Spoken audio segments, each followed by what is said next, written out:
Back down, go put the next side of it. You better believe we say Texas just like Louis Dewey. I'm going to say that we've got him there.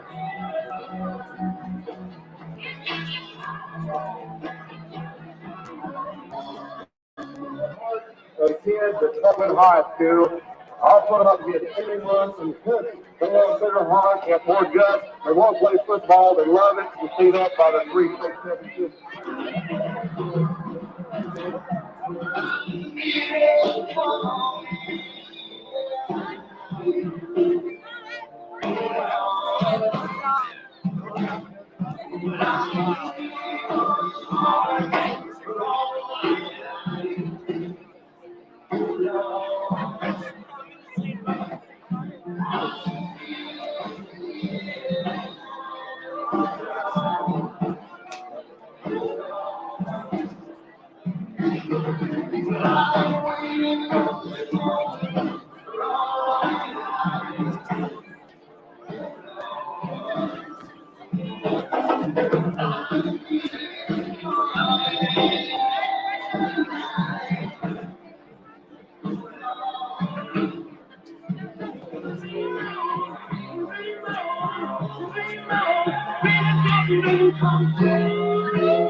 It's getting longer by the minute. Not to mention that there's a definitely nasty virus sweeping through the locker room. Yeah, but these players, they're in good hands. All of them need to do their best this season. Yes, they do, Jack, because this team is on track to win that this year. Every day, Mercy's team is ready to take care of yours, bringing you the care you need now. Find out all the ways to access Mercy at mercynow.net. In football, anything can happen. That's why Cleveland Orthopedic Personal Medicine is here for you. High-quality, personalized care to help you recover quickly and effectively. Our nationally recognized, board-certified orthopedic surgeons understand your injury and how it relates to your sport. That's why so many area colleges and high school sports teams choose our expert orthopedic team to treat their age injuries. Learn more about Cleveland Orthopedics and Sports Medicine at JETHD.com. Sometimes it's an limited provider of radiology service. What this means for you, since we are locally owned, our prices are a fraction of what the hospital would charge for the same thing. So if you're in need of an X-ray, MRI, or ultrasound, give Downtown Imaging a call. We also do bone density and CT scans. We have passionately and do accept most of the goods. Remember, the next time you need radiology services, you have a choice. Downtown Imaging Service, inside the Griffin Building. Shut up. Downtown Imaging. Ladies and gentlemen, welcome to the 2023 Joplin Football Senior Night. Please turn your attention to midfield. We ask that you help us honor our 23 seniors as well as their families for their dedication to our program. Our first senior is number 49, Hayden Ballard. Hayden is the son of Alan Ballard and Ashley Denny. He is being escorted tonight by his family, including stepmother Savannah and his siblings. Hayden has played football 3 years and has earned 1 letter. In the future, Hayden plans on furthering his car club and working at Ballard's Paint and Body Shop, and one day opening an audio video shop of his own. Senior Hayden Ballard.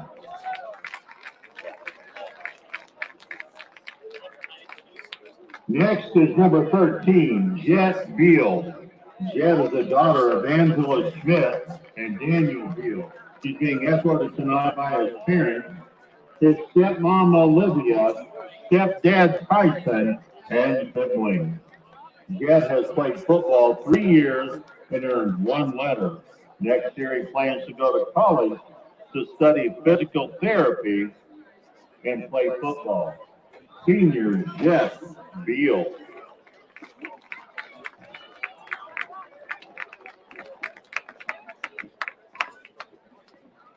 Next is number 36, Darren Berry. Darren is the son of Ashley and Gary and is being escorted tonight by his parents and siblings. Darren is a 2-time football letter winner and has played all 4 years. After graduation, Darren plans to attend college to study sports marketing, and play football. Senior Darren Berry.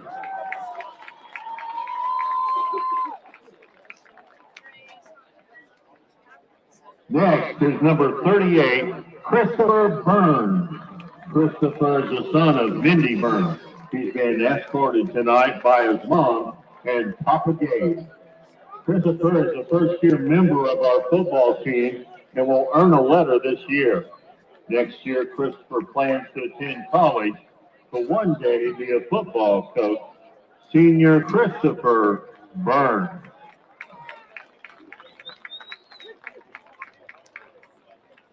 Next is number 32, Freddie Serato Martinez. Freddie's the son of Carvin Martinez and is being escorted tonight by his mom. He has played football 4 years and is a 2-time letter winner. After graduation, Freddie plans to attend college to study marketing or personal finance. Senior Freddie Serato Martinez.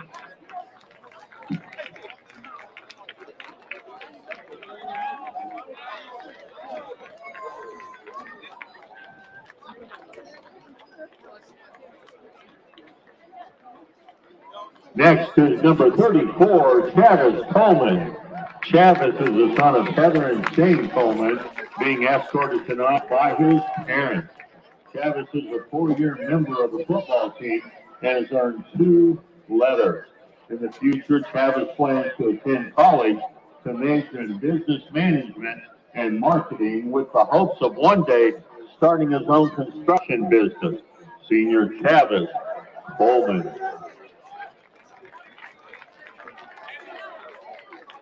Next is number 84, Jeremy Dartery. Jeremy is the son of Michelle Dartery and is being escorted tonight by his mom. Jeremy has played football for 2 years and earned 1 letter. After graduation, Jeremy plans to attend Crowder College to major in business. Senior Jeremy Dartery.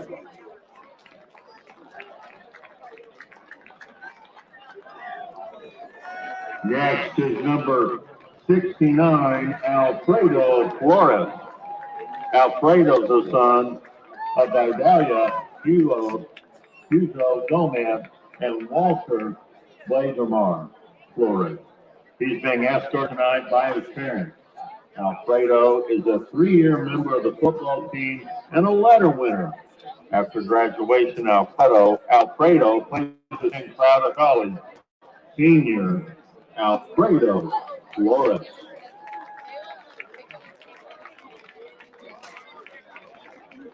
Next is number 58, Lucas Fohe. Lucas is the son of Ken and Carrie Fohe, being escorted tonight by his parents. He is a first-year member of the team this year.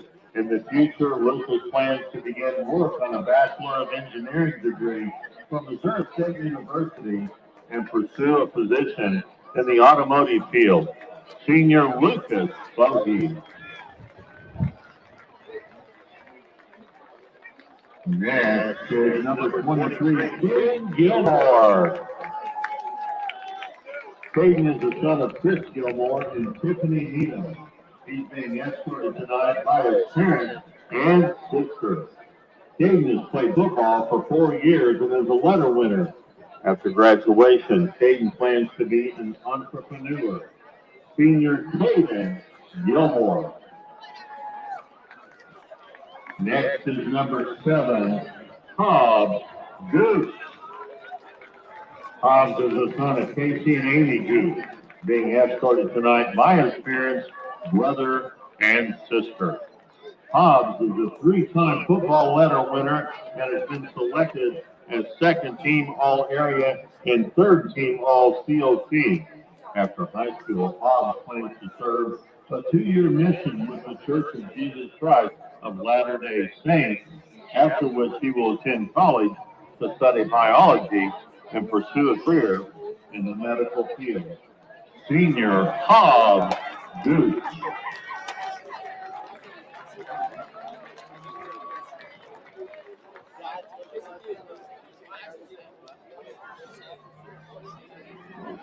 Next is number 10, Red Hayford.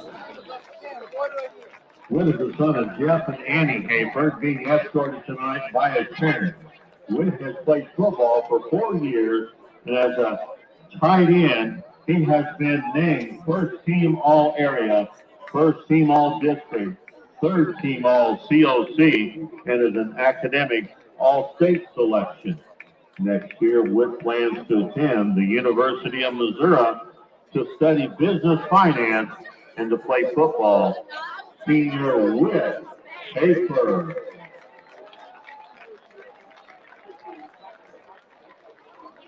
Next is number 78, Don Trell Holt. Don Trell is the son of Janissa Holt. He's being escorted tonight by his mother. Don Trell is a 4-time football letter winner. He is also a 2-time first-team All-COC selection, 2-time All-Area selection, 2-time All-State selection, and has been named All-State twice as an offensive lineman. After graduation, Don Trell plans to attend Iowa State University to continue his academic and football career. Senior Don Trell Holt.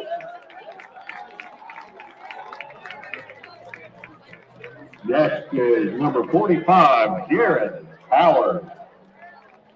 Garrett is the son of Dusty and Amber Howard, being escorted tonight by his parents and 2 brothers. Garrett is a 4-year member of the football squad and has earned 2 letters. After high school, Garrett plans to attend a trade school to study welding and then become a traveling welder. Senior Garrett Howard.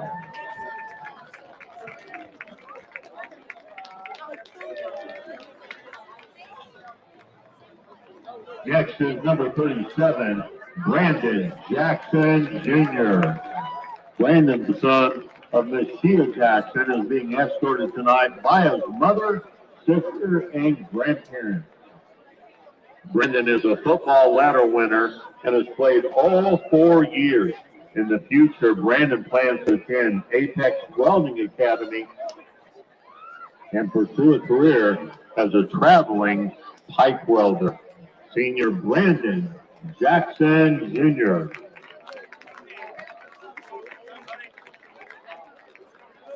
Next is manager Claire Jasper.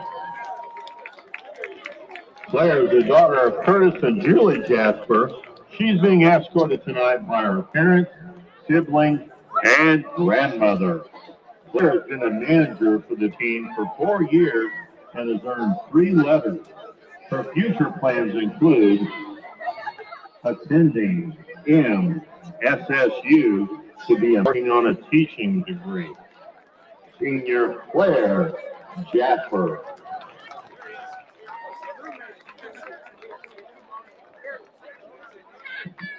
Our next senior is number 77, Keandre Martin. Keandre is the son of Jennifer Golden and Kevin Wayne Claiborne. He's being escorted tonight by his grandmother, Sherry Martin, and Uncle Tim Martin. Keandre has played football 3 years and is a letter winner. After graduation, Keandre plans to continue to go to school and work on a degree in physical therapy or psychiatry.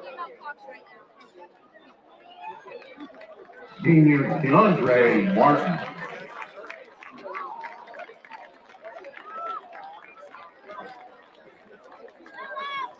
Our next senior is number 0, Quentin Renfro. Quentin is the son of Natasha Anderson and Travis Renfro. He's being escorted tonight by his parents, his stepdad Will, and his brother. Quentin is a 4-time football letter winner, and he's also been selected to the All-Academic, All-State team twice, and is a 2-time All-Conference, All-District, and All-Area selection at running back. Next year, Quentin plans to attend South Dakota State University to continue his academic and athletic career, then go as far as football will take him. Senior Quentin Renfro.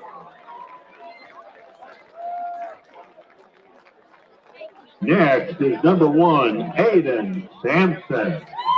Hayden is the son of Christopher and Kimberly Sampson. He is being escorted tonight by his mother and his siblings. Hayden is a 4-year member of the football squad and has earned 2 letters. He was also an all-area honorable mention selected as a wide receiver last season. In the future, Hayden plans to attend college to major in sports management and become a football coach. He also plans on getting his life closer to God so he can help more people by faith. Senior Hayden Sampson.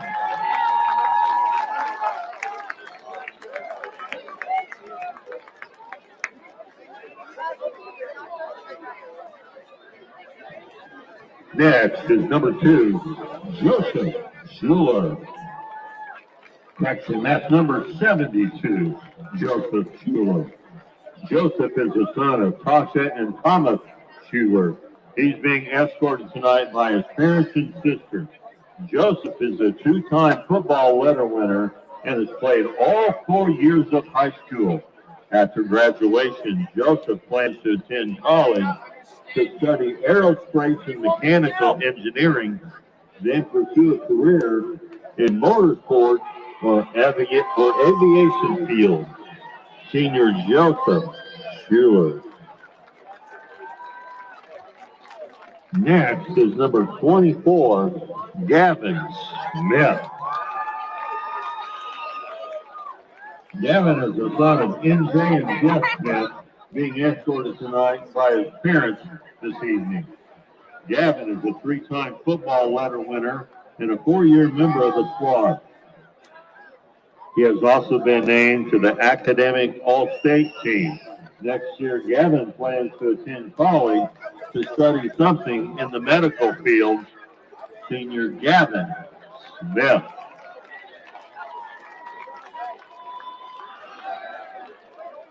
Next is number 51, Caden Taylor Wise. Caden is the son of Miley Taylor and Roscoe Wise. He is being escorted tonight by his mother, grandma, and siblings. Caden is a 2-year football starter, 3-time letter winner, and was named to the all-area team last year at center. In the future, Caden plans to go to college and earn a degree in business. Senior Caden Taylor Wad.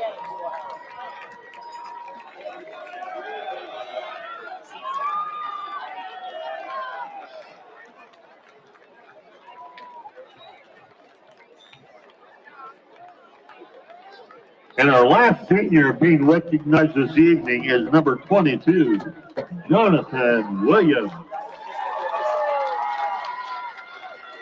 Jonathan is the son of Molly and Mark Williams, being escorted tonight by his mother, brother, and sister.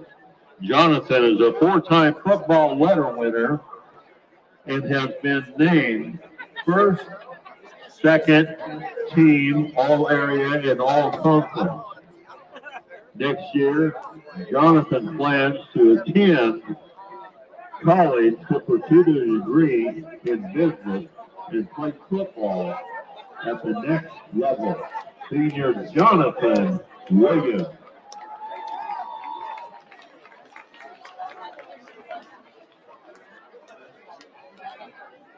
On behalf of the coaching staff and all of us at Joplin High School, we would like to once again thank these seniors and their families for their contributions to our school and football program. Seniors, you have given us moments we will never forget. We wish you the best of luck tonight and throughout the rest of the season. And in the future, ladies and gentlemen, please, one more time, a big round of applause for all of our football seniors and their families.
At this time, please stand and remove your hats as we honor our country with the playing of the national anthem by the High School Eagle Pride Marching Band. Tonight, the colors are being presented by Joplin High School JROTC under Command Sergeant Major Victoria Mayfield.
At this time, we'd like to introduce the section leader of the 2023 Eagle Pride Marching Band.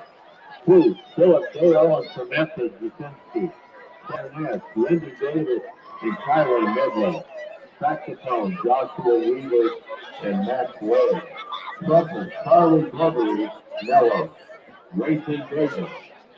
Baritone and tuba, Evan Stamper, Xander Youngblood, and Toby Burns. Battery percussion, Jacob Bayer and Hayden Cybertron. Front ensemble, Jonathan Patterson, Caitlin Young, and Lisa Switzer. Guard captain, Jalen McGill.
I don't want to wake up anywhere else.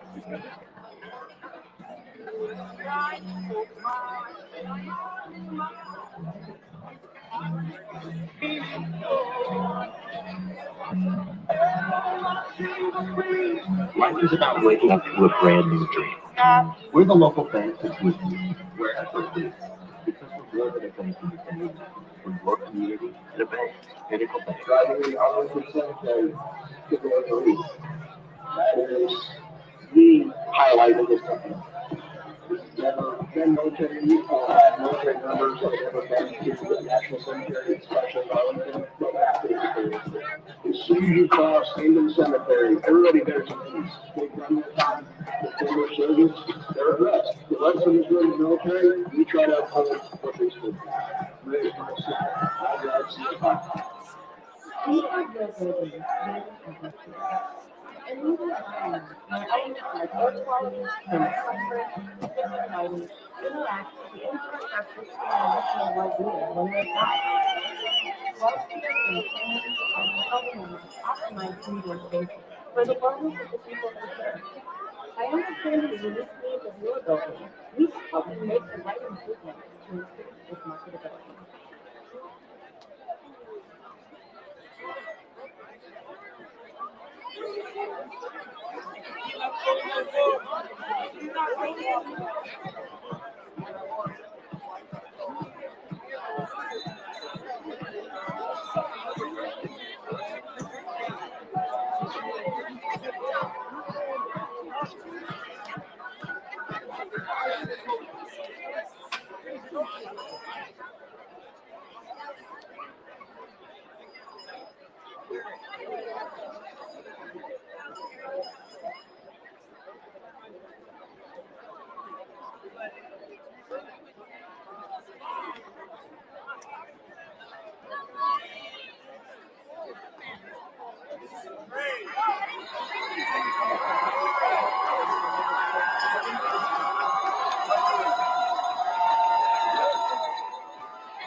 And now, let's welcome all your Joplin High School football heroes.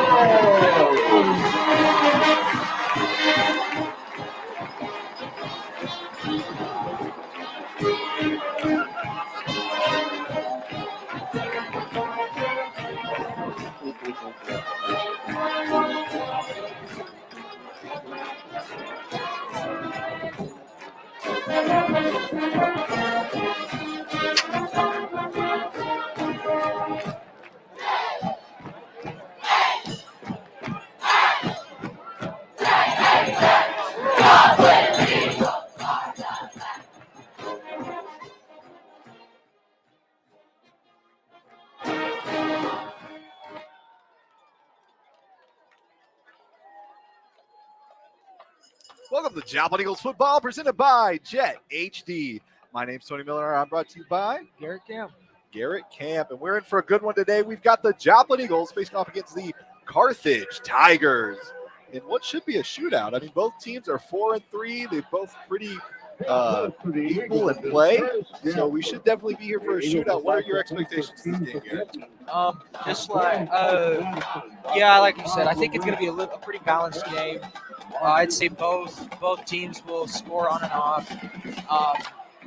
I really don't know. I can't really give a prediction on what team will come out on top, but we'll just have to see what happens. But I'd say, like you said, it'd be a shootout, and we'd have a pretty balanced game. Yeah, I think we're definitely going to see a shootout here. Joplin is coming off of a big win. They came off 35-13 against Carl Junction last Friday night at Carl. But they kind of got a chip on their shoulders. After their last feud with Nixa here, they lost 2 in a row and now have to kind of get their mojo back and try to finish off the last of their season. They've got one more game after this against the Show, and I'm sure they want to finish off with a good win. Carthage also comes off of a big win against Webb City, 20-13, which score-wise doesn't sound that big, but those are two very heavyweights in the COC, and so to come off on top is a big deal with that. Carthage, just some facts about them before we get started with kickoff here. Carthage has averaged 10 wins a season for almost a decade. That's almost 10 years, 10 wins every season. That's a pretty big deal. I mean, especially when you have a coach like Carthage's coach who has 163 wins and only 48 losses in his entire coaching career. Number It's a big 22. numbers. That's it's pretty successful. I Would not be surprised if he is in the Missouri High School Sports Hall of Fame. But Carthage is their word cut out for them. That might say a little bit why they're only 4-3 this year. They've had to replace every single defensive starter. They all graduated last year. And they also had to replace their running back, Luke Gull, who was a D1 commit to Air Force, which is where he plays now. So big deal there. And then, I just can't imagine having to replace every starter on your defense all at once. That would definitely be tough to do. But, I mean, it hasn't really affected them too bad. They're only 4-3. That's a winning record. And a loss tonight would only tie that. But they're looking to do a big game. Every time that these teams have played, they've had big ones. I can remember just a couple that we called here. There was one that came down to 1 point. And I believe it was an extra point. And like zeros were on the clock. Joplin got a chance to do a 2-point conversion, and they just had to muscle their way through. I know you guys can't see where I'm pointing, but corner of the right end zone had to muscle their way through. And I believe 2021, where they came off, I believe it was 40-31. So big deal there. As they are getting ready for kickoff, they've done the coin toss. 6'3", 175-pound sophomore, number 92. Sorry, you guys can't see your beautiful faces. And with having to replace Luke Gull, a big part of their offense, made of a run-first offense. Their quarterback is well. We should probably see a lot of that here tonight as both teams get ready to take.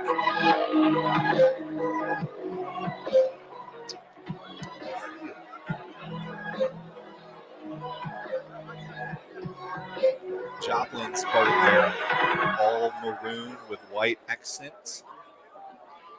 Ladies and gentlemen, please help us honor one of our Real quick, football we are looking for coaches, the viewers Nick farthest Reed. away, and I think The we might past have a weekend, winner Nick was from Kyoto, induced into the Japan, Kansas City University football rank, which is all the way around the tremendous hemisphere from us. accomplishment while Jayhawk football Looks players. like Joplin will be kicking Carthage to receive. Carthage in their all white with blue accents Are the and that 1983 beautiful Parkwood Bears blue State and white Championship football Carthage team. helmet. I Please really change like your Carthage. seats at halftime as we celebrate I'm a the big fan of 4th-year all white. anniversary They of did their that for me. undefeated state championship And season. the blue streaks really add to Eagle it too. fans, on Honestly, your I don't, feet you know, for in my opening personal opinion, kickoff. I don't too prefer a completely white uniform. There has to be some streaks for me. I think All right, Carthage already off to a big start here. Number 24. That's going to be Noah Norbury. Goes ahead and starts out with a big run to start this thing off.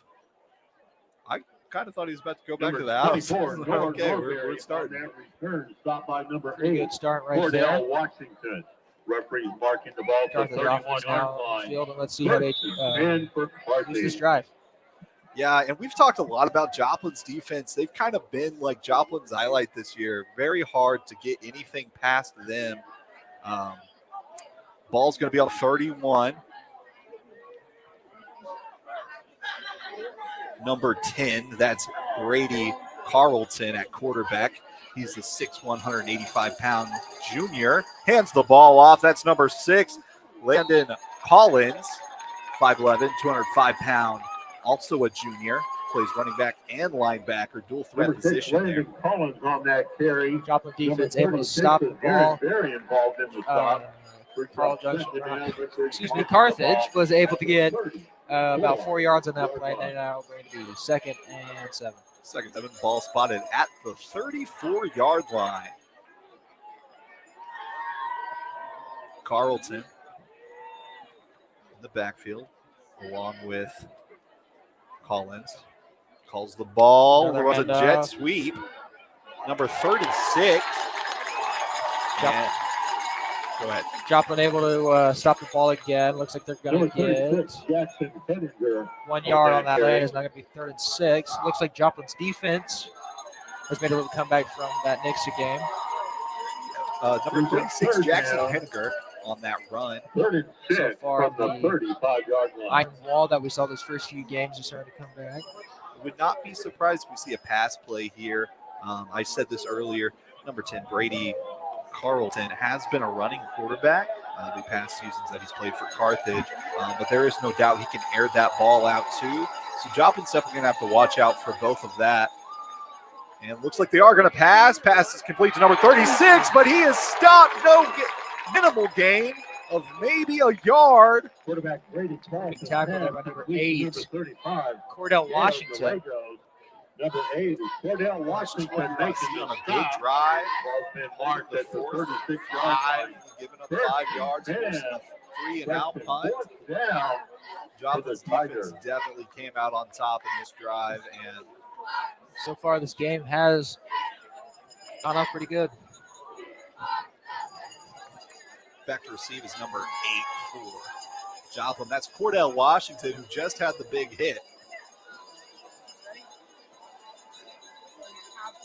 And they're going to punt this away. And Washington just going to let it roll out of bounds. Looks like it rolls out at the 21-yard line. Carson Murray kick going out of bounds. Joplin going to start at the 21. 21-yard line. Joplin led out by senior quarterback, Brings up Hobbs, first and 10 for the Eagles. coming in at At their own 695 pounds. And I think he's been pretty steady this year. Probably a couple INTs that he wish he could get back, but overall he's doing a pretty steady starter for Joplin. He's lined aside with Quinn Renfro, the D1 commit to the Jackrabbits at South Dakota State. And there he goes, already off to a good start. Gain of about 3 yards. Got Renee watching from Lake Clinton Toxaway. Anderson on that carry. Number 24 is Noah Norberry on the stop. Brings up second down.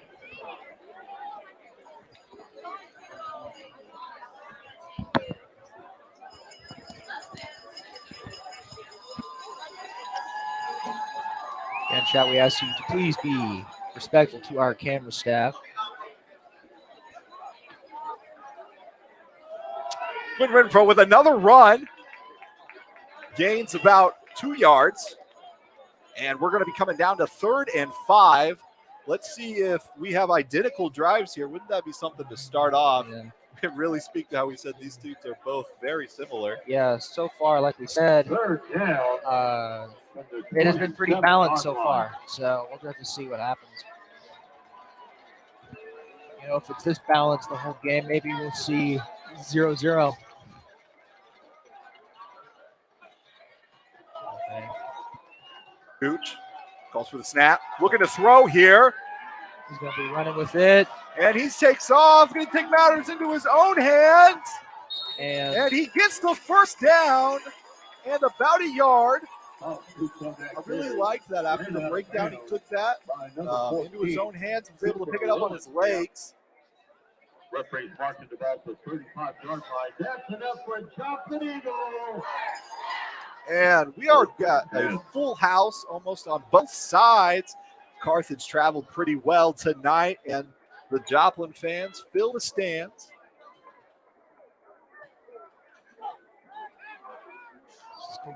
We're going to throw. Throws over. That's Aiden number Sampson. 1. Aiden Sampson on another huge pickup. Another first down. Things are moving Joplin's way now. Let's see if they can keep up that momentum. Jackson Henninger making the stop. Ball's been marked at the 46-yard line of Carthage. That's enough for And overall, I mean, this is just really, I don't know. I think this is just some really good football, Garrett. Yeah. Pretty balanced. Unlike some of the games that we have seen. Going for another throw. After play action, another first down. Number 2, Davin Thomas with the catch. And it looks like Hopkins just coming out of his shell a little bit. Love to see that for him. Thomas stepping out of bounds. Looks like at the Carthage 35-yard Winding line. up That's at wide enough for Joplin Eagle. it's going to be pretty interesting. Nobody's on him. It's like Quentin Renfro is going to be taking over him at quarterback. Nobody's on him. Looks like And Quinn's going to run Quinn's with gonna it, run. though, and he's going to get another first down, but take it out. Quentin Renfro on that carry. Renfro out of bounds at the 24-yard Yeah, line. Quinn. That's big enough run for a there. Joplin Eagle. That was an interesting play. First and 10. Yeah, I kind of thought they would toss it up to Hobbs because no one's on. He's still lined Yeah, up at he's still wide out. there. And Oh, tripped. And looks like things kind of fell apart there.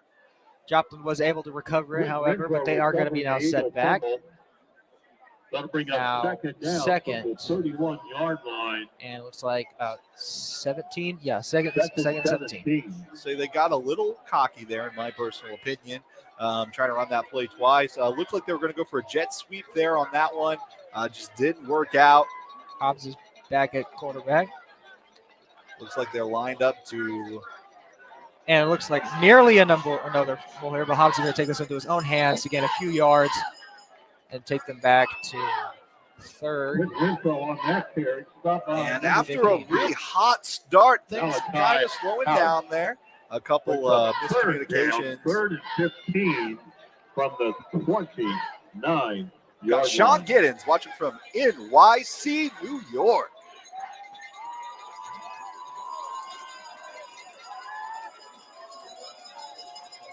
Hobbs calls for the snap, looking to throw here. And Number going to be caught 8, by Davin Thomas. selection number 2, Davin Thomas. And they're going to get the first down. And Joplin able to get her. Yeah, I'm tripping with my words. Able to get back that yardage. Number 10 is Brady Carlson. Barstow is checking in for number 8. Cordell Washington. Marking the ball at the 14-yard line of Carthage. That's enough for a Joplin Eagle. First and 10. It's going to be a handoff to Winfro. He's going to power his way through. Looks like he's going to get a couple yards there. When Renfro on that He's going to carry, get 1 stop at yard. number 7. They're going to be second and 9. Ryan Phillips. Referee's marking the ball at the 13-yard line. Second and 9.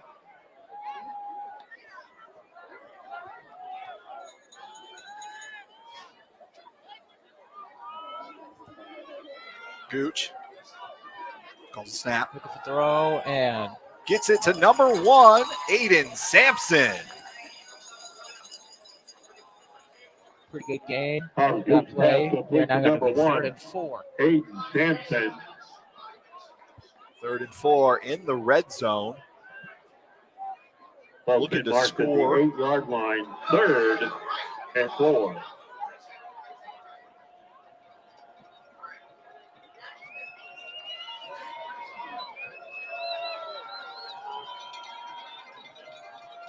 Good.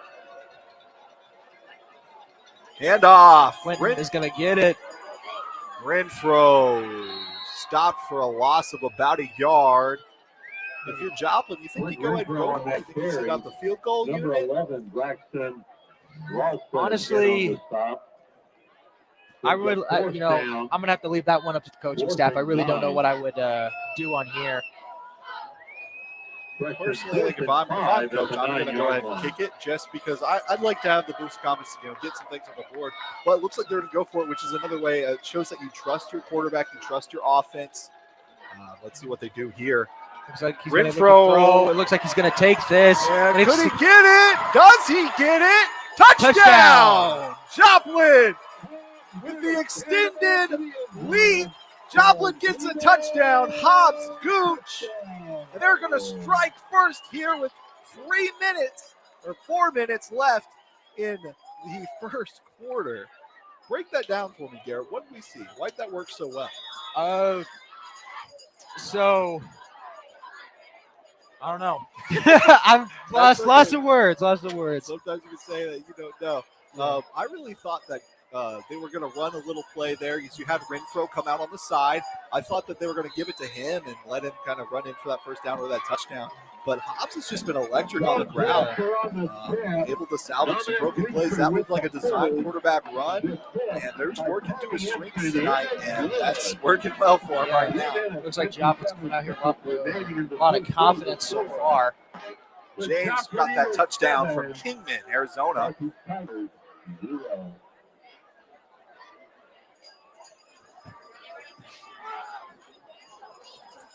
Good to know. Good to know that we're ahead of the the broadcast there.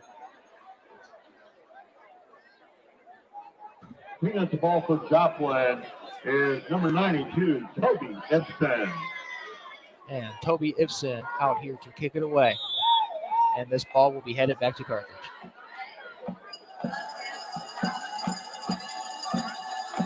Boom. Here we go after that touchdown. Carthage looking to strike back.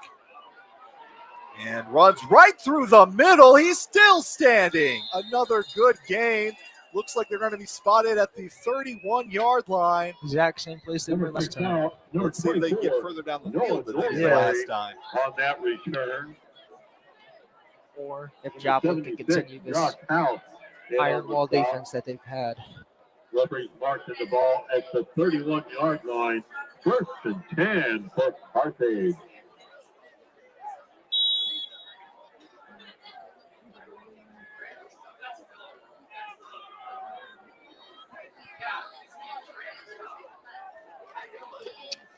All right, Carthage offense back out. See what they can do. Looks like the quarterback's going to take it. He's going to get stopped pretty much about at the line of scrimmage. However, they are going to be gaining a yard. Brady Carlson on that carry. Number 11, Jacoby Taylor. Joplin's defense is still pretty solid. I know that there's only first play, but I just can't brag on these boys enough. They've really come together this season and made it really hard for offenses to run all over them.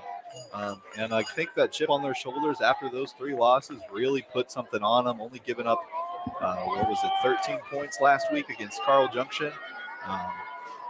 And I don't think it's going to happen, but I think it would mean the world to them if they could pitch a shutout. Again, run. Looks like he's going to get through, though. Enough for a Carthage first down. And a really good run there. Very powerful run by their quarterback. I wonder if this is going to be similar to the next game. Might see that. Yeah. Hopefully Joplin's kind of working their run defense a little bit since then. It looks like they have that breakdown only coming because that boy just wouldn't go down. And it's really hard to play running backs that just don't go to the ground. I know when Isaiah played for Joplin, defenses did not like him because he'd just carry him like a backpack. And looking for another run. Could be stopped. About a yard or 2 on that play there. Right at the 45. Looks like they're going to get 1 yard, and they're going to be second and 9. Number 22, Jonathan Williams in on that stop. Brings up second and 9 from just beyond the 40-yard line.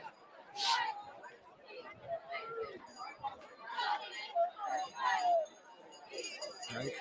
Carthage lining up.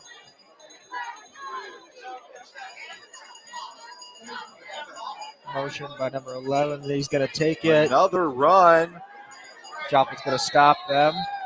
Only seen Carthage go to the air once so far. Number 11, Braxton Watson on that carry. Number 55, 6. Carthage with 3 in on the yards stop. on that game. Referee's marking the ball at the Carthage 48-yard line. Third down, 3rd and 6.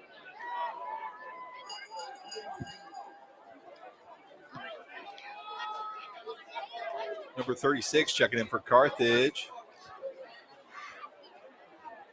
That's going to be Jackson Hediger. Plays wide receiver and defensive back. Carthage, handoff. Handoff, number 6. And he's going to be stopped short by 2 yards. Just short of the down. I think you go for it here. I mean, the downside is that you give Joplin the ball back around midfield. But the upside, down, 4th and 2 from the looks like they are going to send in a punt unit, though. Quarterback stepping off along with their wide out. Honestly, considering how well Joplin played that last drive this early in the game, I really think you should just play it safe and just punt it. It looks like they are going to go for it here. Change up at quarterback. See here. And just going to run Wildcat formation to run it. Will he get there? No. He won't. Just shy.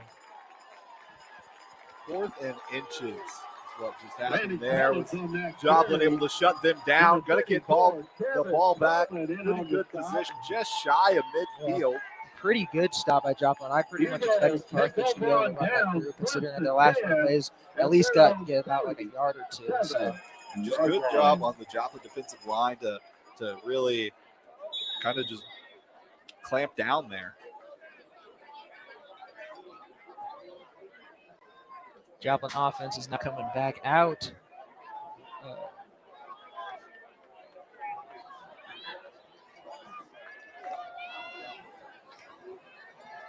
All right, looks like Renfro's going to take it, and he is off. Moving. Can he bring? He brings another one. And moving with a purpose. Quentin Renfro. Monster game. We're going to go ahead and put him in the red zone. That's how Joplin comes out. We're not going to be first and goal now. He's just like throwing kids off of him. Honestly, that was like, what, 2 or 3 tackles broken? Yeah, looked like someone grabbed his legs and Yeah. get off him. He Yeah. kept going. All right, first down. We're going to have And I think they're just going to run us into the second quarter.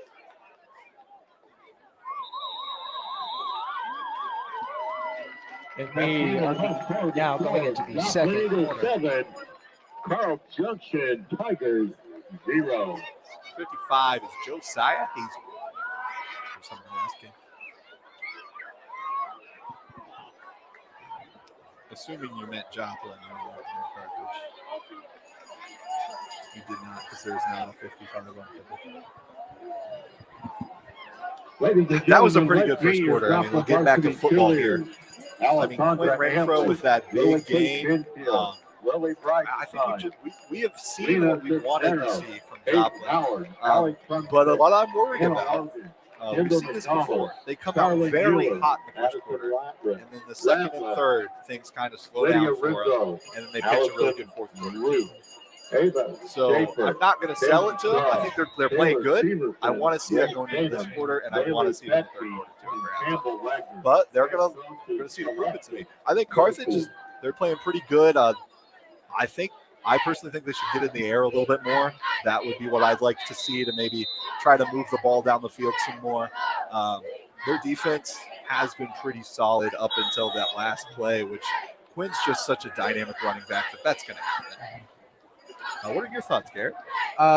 Yeah, pretty much. I agree with everything you say. This game, Joplin's been playing pretty strong, both offensively and defensively. And Quentin is going to take this into the end zone. We're going to get a Joplin touchdown. And 2 plays, both by Quinn Renfro. 2 plays, 2 runs, a touchdown. I don't know what else to say. That's pretty good. That's pretty solid football there. There is a flag. They might bring this back on them. Might have to work for it again.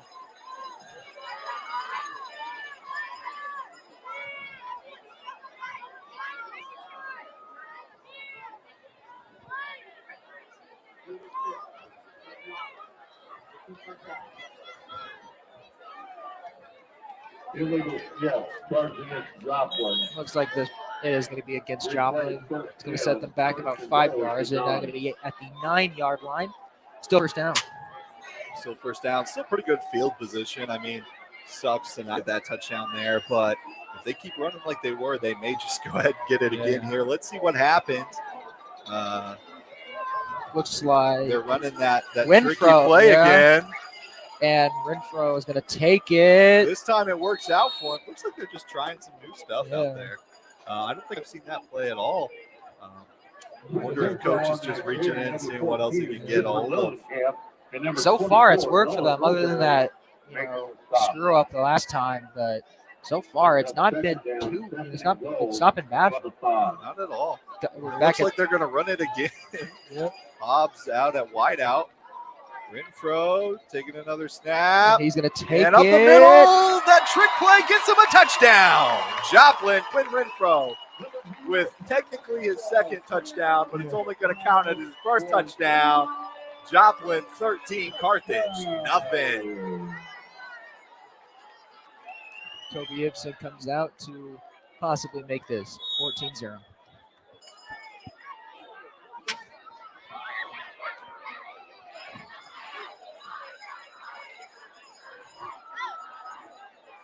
Ibsen looking to kick. And it's good. This is going to be good.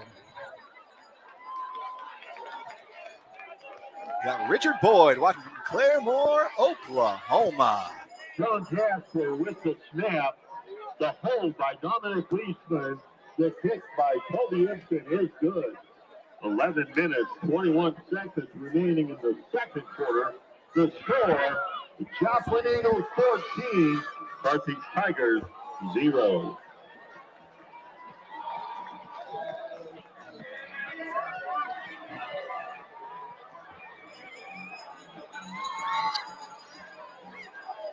The kick teams are now coming out.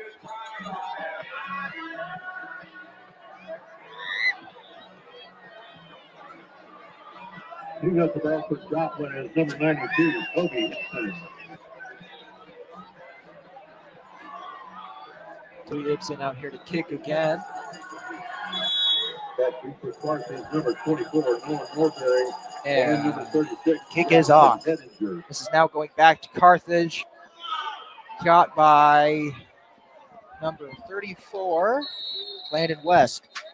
They're going to get a good reception here, and then about the 29-yard line. This looks like it's been a trend so far from Carthage. Get around the 29, 30-yard line. 29-yard line. First and 10 for the Tigers. welcome Appleseed. The person who scored was Quentin Renfro. Right now we are having some technical difficulties with my co-partner here. So he was the one who called it out. So we apologize for that. But yes, it was Quentin Renfro who had scored last.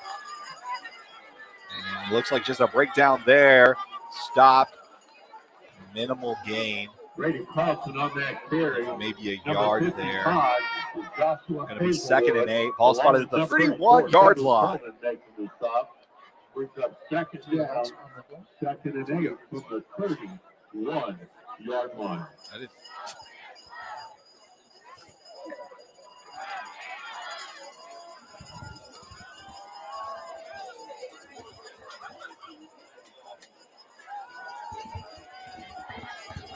Joplin and Carthage lined up.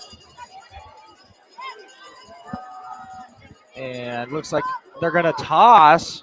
Number 6 will be stopped. Be a couple yards on that play. Looks like they're going to be now at 3rd and 5. Brandon Collins on that carry, and this will stop by number 4, Paulus Jones. Ball then marked at the 35-yard line. Brings up 3rd down, 3rd and 4 for the Tigers.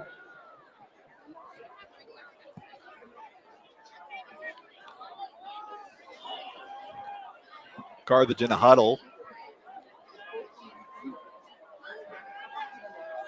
And they come out. 3rd and 4. Need a play here. Looks like they're going to do the same play. Shovel pass, and he's going to be stopped short of the 1st down. I believe Joplin's held them to 3 and-outs now. Joplin's defense has just been amazing here. Looks like Carthage is going to go for it here. Yeah, you're right. Joplin's defense has been pretty good. Like I said, they've brought back that iron wall defense that they've had. That was all the first few home games that we were here. And they have pretty much improved since that Nixa game. Because during the Nixa game, their Nix's running back was just able to get through pretty much every single time. And they're going to go for it. And looks like he's going to get it. 1st down, and then some Carthage. 1st down at about a yard.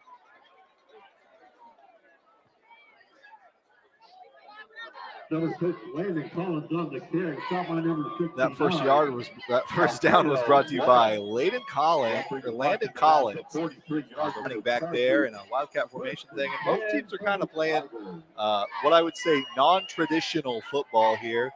A lot of running backs are calling snaps tonight.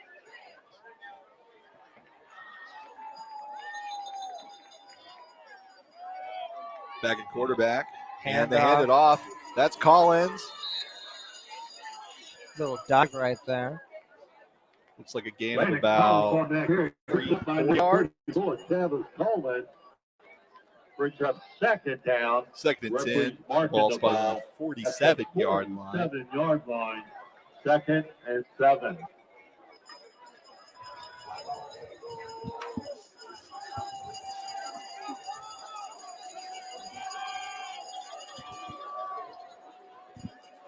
And there's a snap, looking to hand it off here.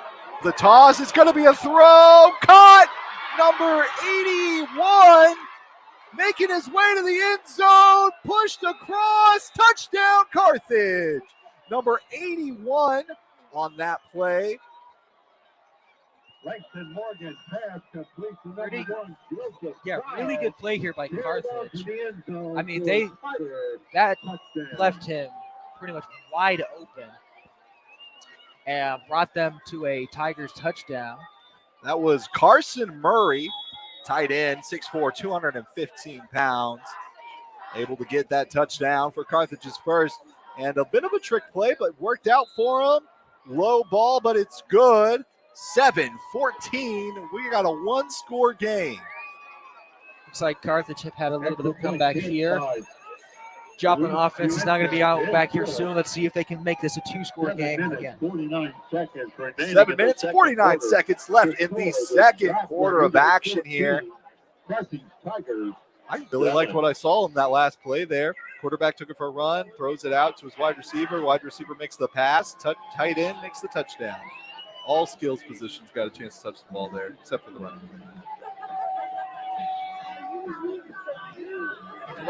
from what I saw, it looked like it was tossed to number 8, and then number 8 threw it to.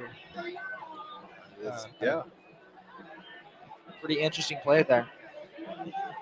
Both teams playing. I mean, as much as they played each other and as close games they've had, I think both of them had to think of different ways to get in the end zone, just because they've seen so much of each other's playbooks. Both these coaches and John Giddy and Coach Jasper here, that they've just kind of had to draw out some different things, and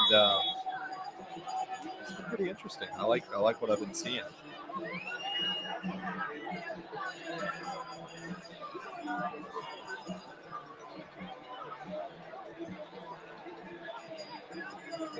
All right, here to kick it away is number 12, Lewis, who I'm not going to say that name. I'm going to butcher it, his last name. And big run there, Joplin. And by number 8, Cordell Washington. Cordell Washington is going to take Joplin to the 38-yard line. And the stop there was made by number 1, Jose Childs. The ball to 38-yard line is Joplin. 1st and 10 for the Eagles.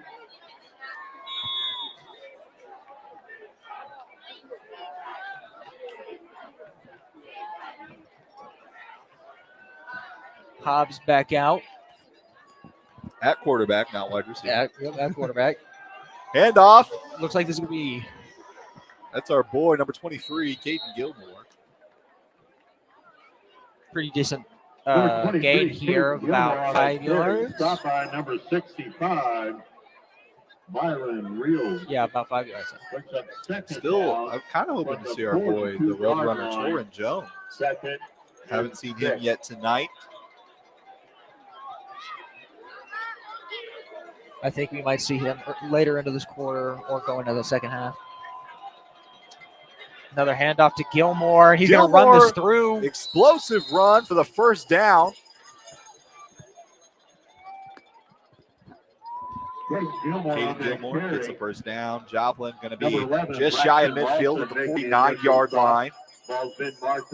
Gilmore stays in as running back. That's enough for Joplin Eagle. 1st and 10. Gilmore is going to be in the backfield. Gooch. And another handoff to Gilmore. He's going to Gilmore, another big run. Tries to break a tackle. Just shy of a first down there. Looking at 2nd and inches here. Second. Yes, 2. 2nd and 2. We'll look a little closer from up here. Renfro back in the backfield.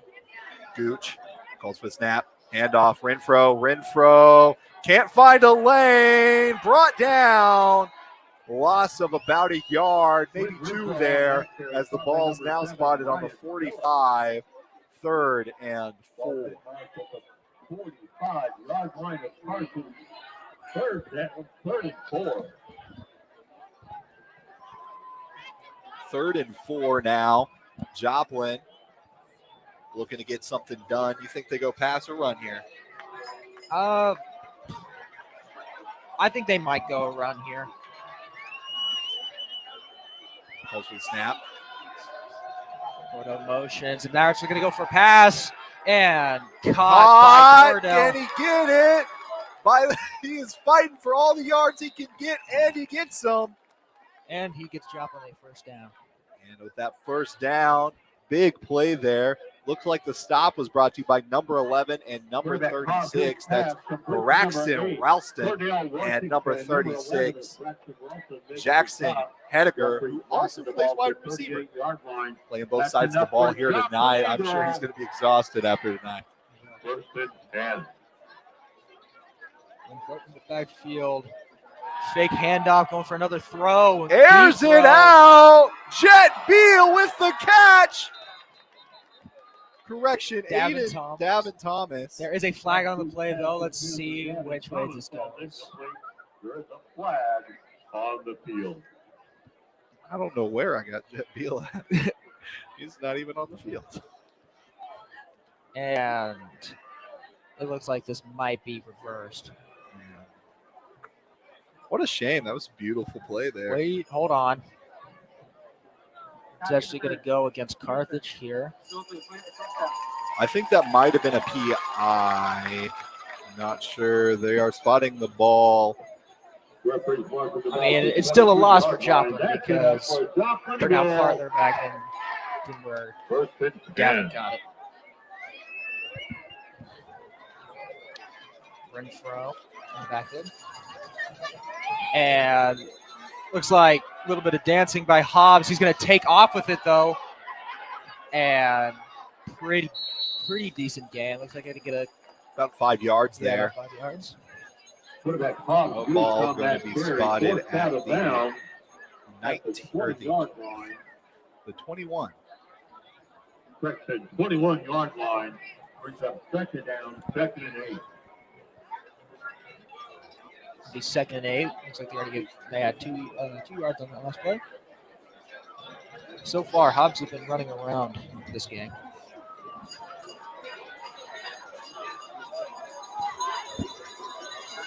Forward motions. It's going to be handoff to Renfro. Wait, no, he keeps pass. it. And it's going to bounce off Carthage's head right there. Does bounce off the helmet of number 24, it looks like. Brings up 3rd down, 3rd and 8 Can't even see. on the 20. Yeah, I don't think it was 24 either. I think it was number 2, maybe. Who knows? Number 4, Joey Carthage. Jazzor. Representatives are traveling through this crowd. Tickets are $1 each or 6 tickets for 5 and Eagle Wings stand for 20. Drawing will be held. All right, 3rd and 8. What's Joplin going to draw up here? Calls a snap. Yeah, this is going to go to Renfro. Wait, no, it's going to go with Hobbs. Hobbs keeps it. Doesn't quite get it. Just shy, though, of about a yard. On that carry, with about a couple of yards here, Joplin's going to go for it 100%. I think you just line up and you just put Renfro in there and have him run it over the top there. 4th and 2. In fact, they have Hobbs out wide again with Renfro in the quarterback position. I think Renfro might just run it through. I feel like you can only do this play so many times before it becomes predictable, but it works. And will it get a touchdown? There's a flag on the field.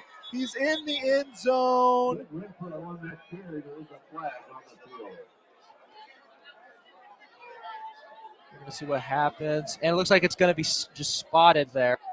For now, looks like, I mean, all that has to happen is the tip of the ball has to cross the threshold to be a touchdown. But that doesn't look like what we're disputing here. We're disputing if Joplin had some sort of holding or some sort of offensive penalty that's going to set them back, and it looks like it will. That touchdown's not going to count. It does not sound like Joplin is too happy about that. Joplin had a chance to give him another 2-score lead, but going to be down further with 3rd. It's be on Joplin. And it looks like it's going to stay 4th down. 4th down, yeah. 4th. And what looks like a 4th and 5, 4th and 4. Let's see. It looks like Joplin is going to go for this. We'll see what happens. I don't think you got much to lose. The ball being on your own 18. I mean, if anything, you start them back in some not great position. If anything, Carthage would probably have a better lead than they do now if they had just kicked it. So there's really nothing much to lose here. And a sack. Carthage, big defensive play, sacks him down at the 30. Carthage going to take over at the 30, about where they've been starting anyways. Good play there by Carthage to sack the quarterback. And Joplin's going to have to work on those offensive penalties. That's twice now an offensive penalty has cost them a touchdown. To the Carthage 28-yard line.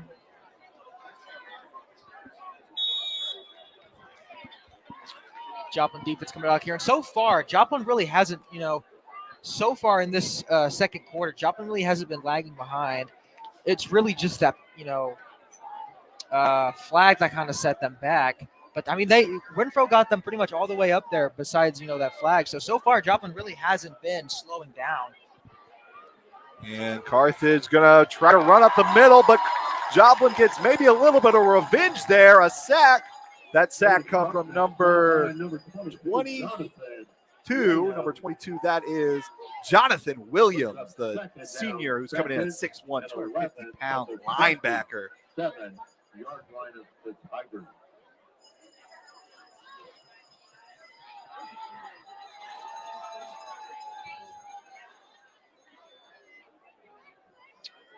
That would be 2nd and 11, Carthage. And looks like their quarterback is going to run with it again. And breaking tackles, gets a gain. And going to get about 5 on that one. Number 34, maybe a little bit more. Looks like they're going to be 3rd and. At the 36-yard line. 3rd down, 3rd and 2.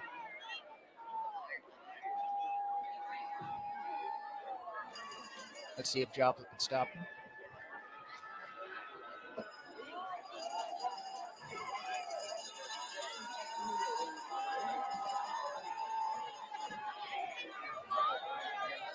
And looks like Carthage is going to get the first down at the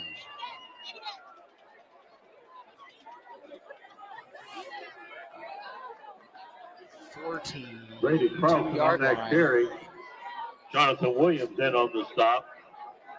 Ball's been marked at the 42-yard line. 1st and 10 for Carthage.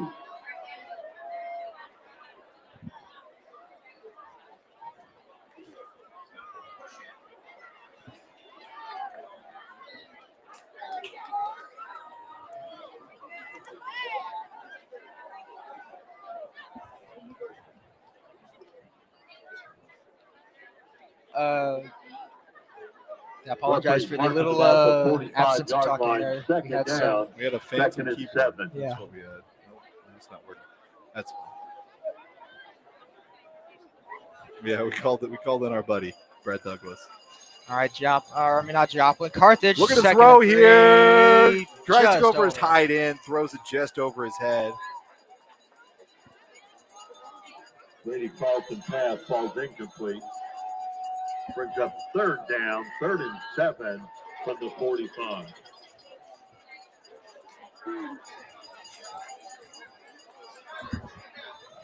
All right, looks like they're not going to be 3rd and 7.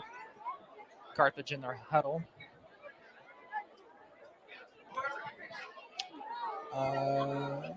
They're going to be in their huddle for a little bit here. Looks like they have 9 seconds left on the clock.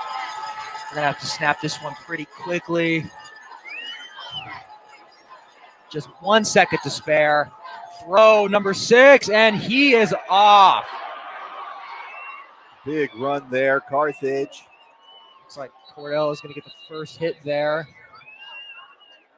And it looks like Carthage is going to bring this to the Pass to Landon Collins is complete.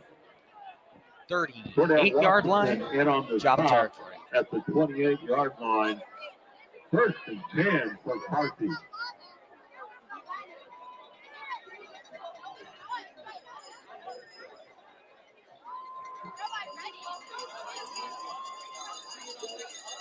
And looks like their quarterback is gonna throw again. Oh, and it's gonna be an interception! Big interception there, number 8. 9.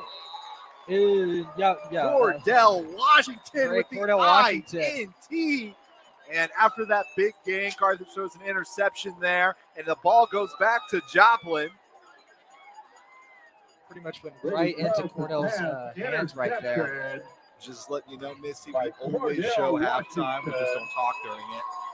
So no worries there. You definitely get to see part on their own 32-yard line. Joplin back out here at the 32-yard line, 1st and 10. With 53 seconds left in the quarter, they better score fast if they want to. Looks like they're going to get right to Renfro, and he's going to run if right anybody through. can score quick, it's him. Look at the wheels on that boy. And he's going to keep Stay going. in the- He's barely out. Barely gets out there. I mean, I think that was intentional, actually. Yeah. You go ahead, get out there. You've already got your team in good position. Now just run that clock down so you get that touchdown. They don't got a chance to come back, and we can head to the locker room. What a play. Quinn Renfro just turns on the afterburners and gets after it. And looks like timeout going to be called. Timeout on the field called by Joplin. Joplin calls the timeout. Kind of probably want to let Quinn get his breath back after that. I'm sure it didn't phase him, though. That's just been a big.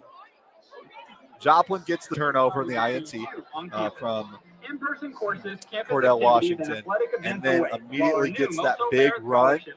42 seconds here, and you said it. If they wanted to score, they needed to do it quickly. And I don't. Maybe you got maybe they have access to our mics or something. I don't know. I think you're sending word down to the field. That was just solid running there. I just loved everything I was on that play. Good blocking to create the holes in the offensive line. Missouri Southern State University is running back in the area.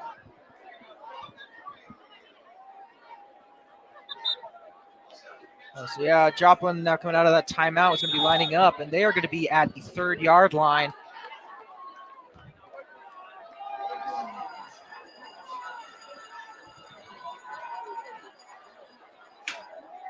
And right to Renfro. And this is going to be a Joplin touchdown. Joplin gets a touchdown with 36 seconds left here. It's going to be Quinn Renfro's 2nd touchdown tonight. And the student section going crazy for him. Joplin now. The coach is going crazy for him, too. Big play there. Toby back out here to kick this and make this a 2-score game. And he's been on point. I don't see him missing that, but I hope I just didn't commentate a bad luck on it. Let's see if it happens.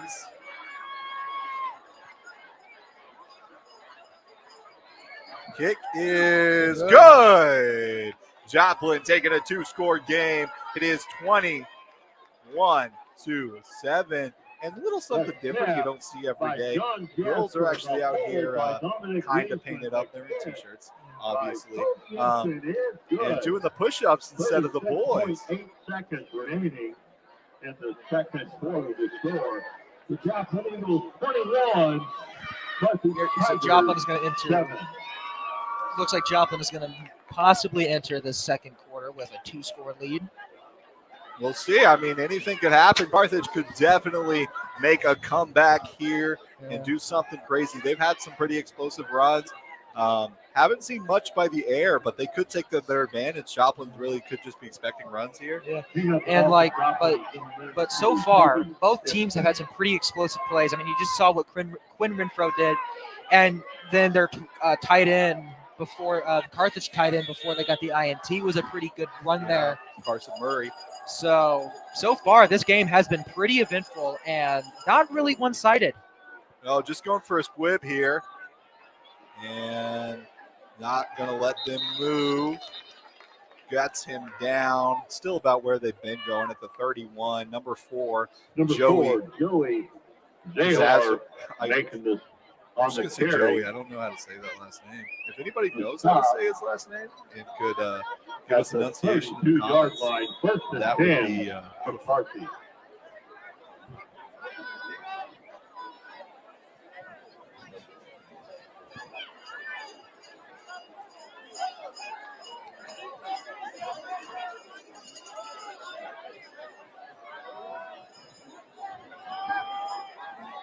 Joplin defense back out here. Carthage looking for a Quinn Renfro. trying to play. Gets the quarterback run.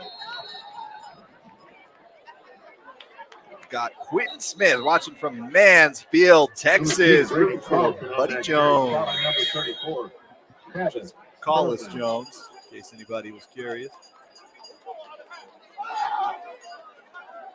And looks like a timeout's going to be called. Clock stopped at 20 seconds.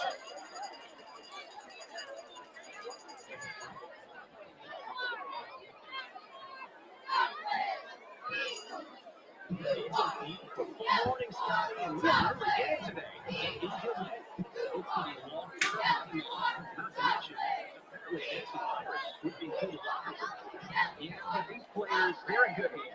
All of them. Need to do their best this season. Yes, they do, Jared.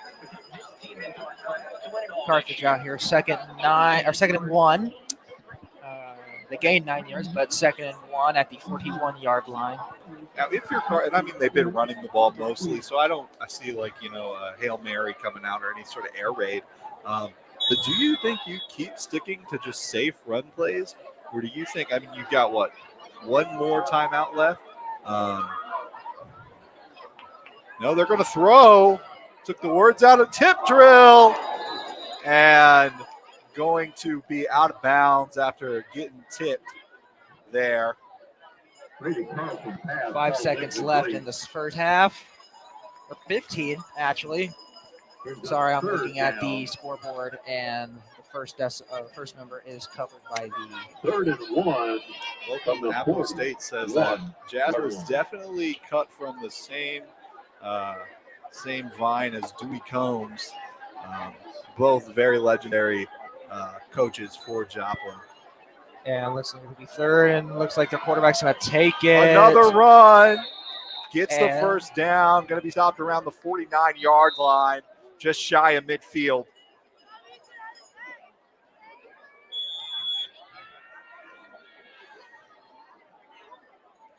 Brady Carlson on the carry, stop by number 36, Darren Harris. Ball's been marked at the Carthage 49-yard line. That's enough for Carthage. First down. Including our parents, friends, and family. Another timeout by They have confidence in their honesty and integrity. As Freeman Health System, we believe our doctors, nurses, staff, I don't think they've updated the scoreboard because so far it says both teams still have 3 timeouts. Yeah, not sure on that one. And trust. They both Freeman taken Health one. System, your local I think this is hospital, Carthage second, joining actually. your circle of trust. Yeah, this is Carthage second. They have one more left. Again, honestly, why not use them? And they're going to reset next half anyways. Got 10 seconds left. Looking to score. Let's see if they head to the air again with 10 seconds left. And looking to throw. Gets it up there. Yeah, it's gonna be Overthrown. over. Flag. However, I'm thinking it's looking like a PI. That flag is what sucks is at that, the feet of number 22, we Jonathan got- Williams. We've got 4 seconds left here. And ball's incomplete. I kind of liked his reaction after they gave him the flag. He looked down at it and he was like, what? Obviously, no player ever thinks they should get a penalty. It looks like it will be on Joplin as they move it up. Let's see what they can do with 4 seconds. I think they're going to the air. And I think kind of their hope is that they can just fling one into the end zone. It would do good for them offensively to have that boost of confidence and bring it down to just a 1-score game. And this is pretty much the longest 15 seconds, I think, in my life. So that's just how it goes. When you get these kind of games, and definitely a team that wants to compete, they always say, football should they are only. going to the air. No, it's not. It's going back to the ground. Or He's maybe trying to get it off. Gets it. And he doesn't make it complete. and this is going to And that's end of going to first bring half. us in to halftime. So at halftime, Joplin's coming up 21 to Carthage's 7. And just really good by both teams. They've done some really good football on both sides. Yeah. I don't know how else to say that. But definitely stick around, watch the halftime show, and we'll be right back in about 20 minutes. So stay seated.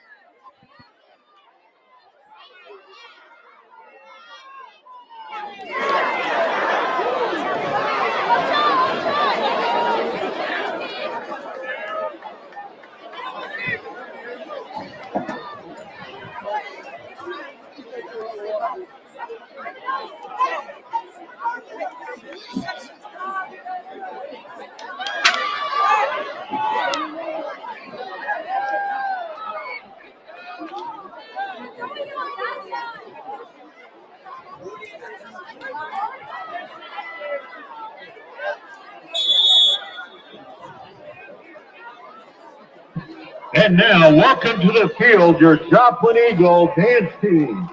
Team members include Taylor Ashley, Maggie Carrier, Lauren Combs, Louisa Churchin, Sadie Eckert, Gabby Gooday, Kenna Haley, Cheney Hawkins, Grace Howard, Abigail McCleary, Lauren Shurik, Ella Schwab, Kennedy Schwab, Maddie Spell, Taylor Sprague, Catherine Williams, and Skylar Wendell.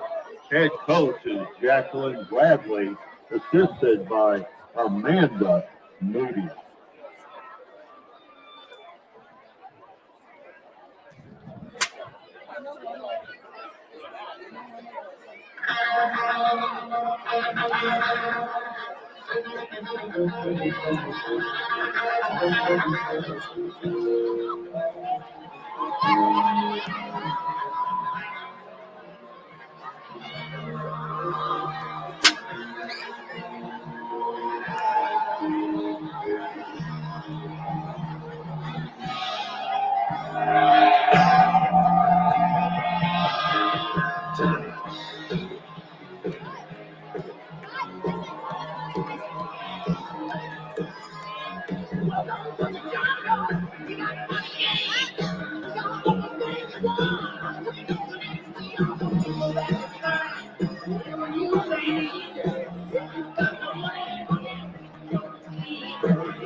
The Joplin Eagle Dance Team.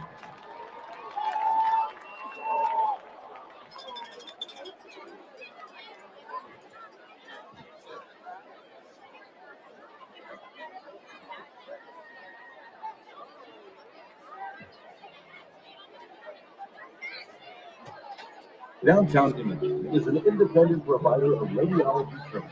What does this mean for you? Since we are locally owned, our prices are a fraction of what the hospital could charge for the very same service. So if you're in need of an X-ray, MRI, or ultrasound, give Downtown Imaging a call. We also do bone density and CT scans. We have cash pricing and do accept most insurance. Remember, the next time you need radiology services, you do have a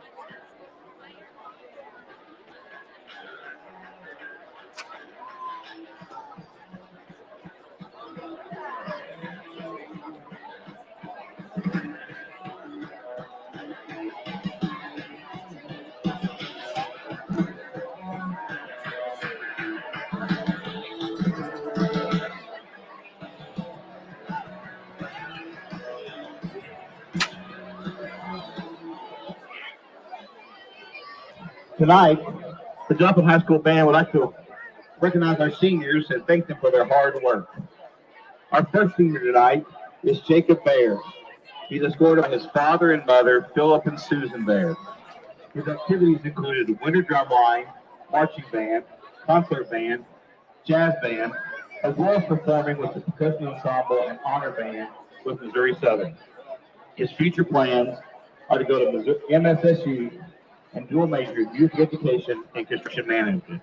His favorite memory is playing in our percussion trio and earning a gold rating at the State Solo Ensemble Festival at MU last year.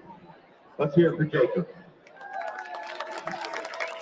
Our next senior is Mason Coleman. Mason is escorted by his father and mother, Justin and Courtney Coleman. His activities include soccer, jazz band, and pep band.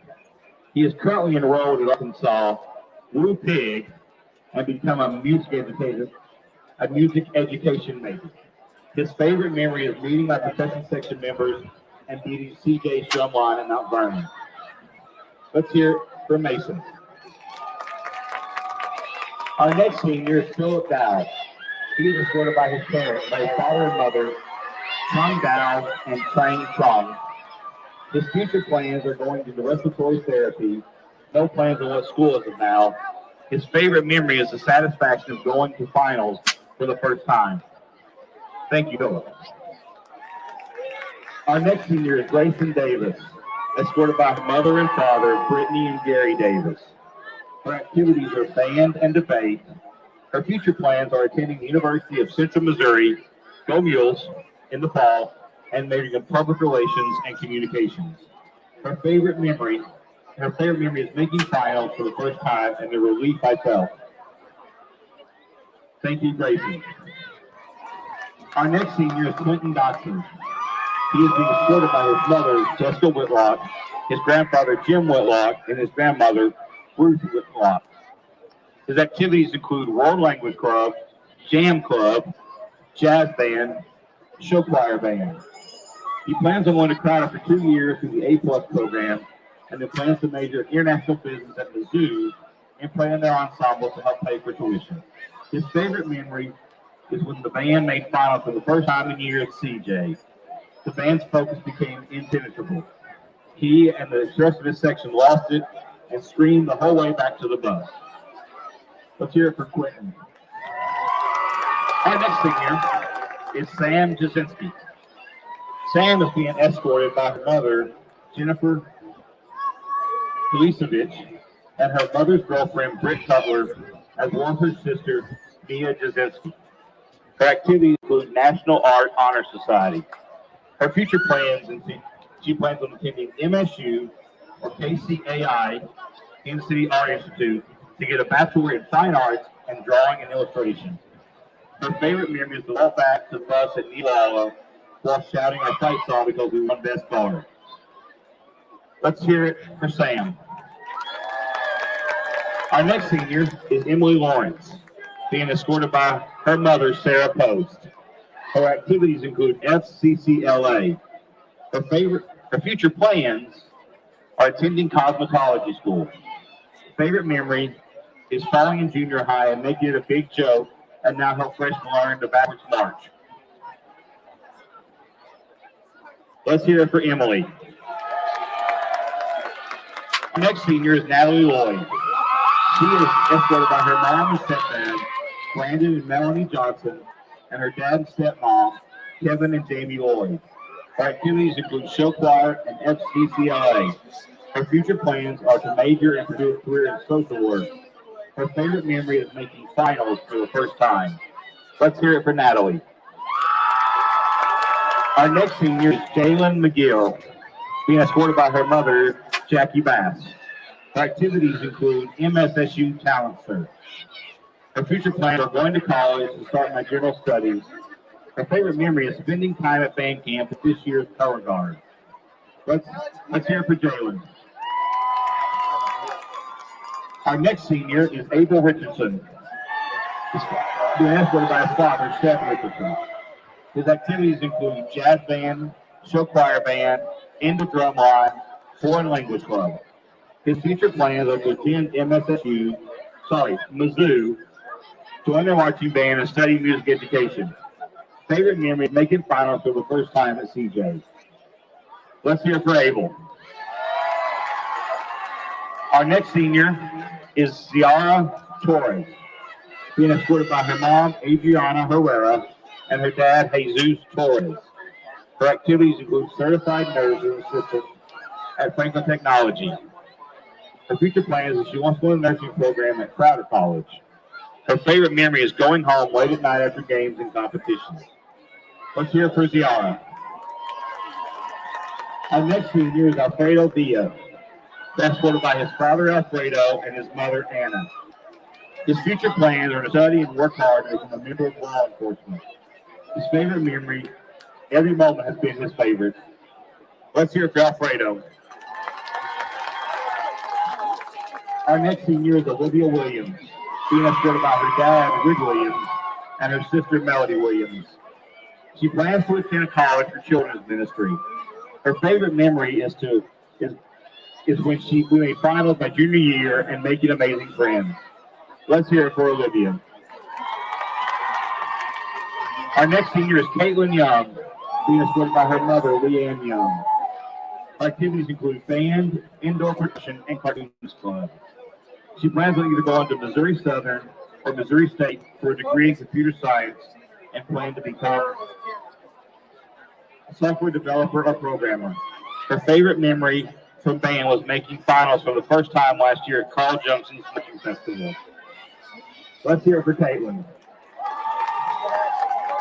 Our next senior is Xander Youngblood, preparing for his mother, Dana Bacon.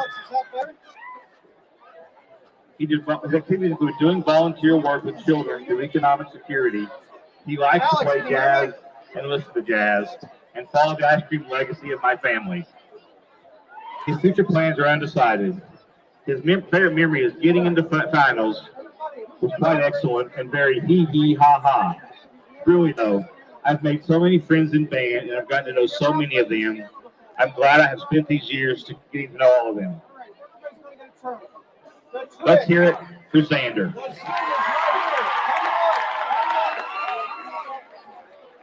And our final senior tonight is Kayla Zaponik. She is escorted by her stepfather, Chris, her mother, Jamie, and her sister, Maddie. Her plans include work. Her favorite memory is making finals for the first time. Congratulations to all of our seniors, and thank you. We wish you the best in your future. We would also like to thank all of our band booster parents and volunteers for their hard work and support. We couldn't do it without you. We'd also like to thank the JHS Patrol Department for letting us use their trailer to haul our pops. At this time, we'd like to outstand our outstanding section of the week. Please help us congratulate the Royal Brass on their exceptional hard work and dedication to the Eagle Pride Marching Band. Congratulations and keep up the hard work.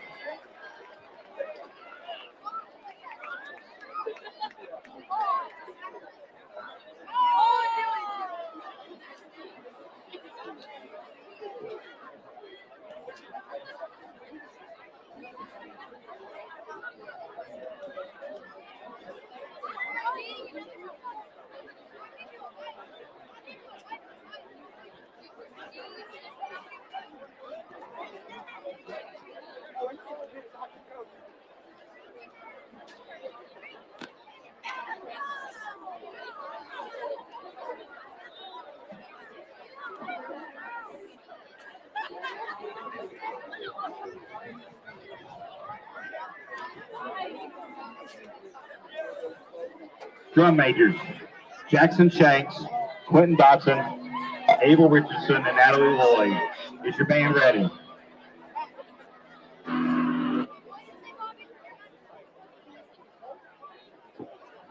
You may take this field in exhibition.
Down.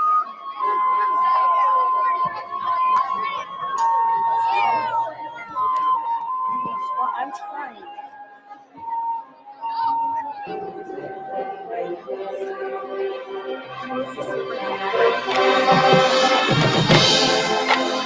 Iris.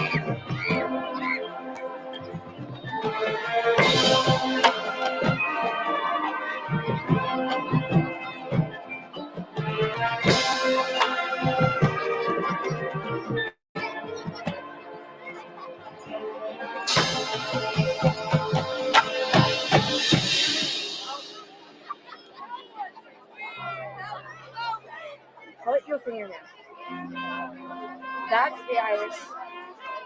That's how you run lower it.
Now we are free.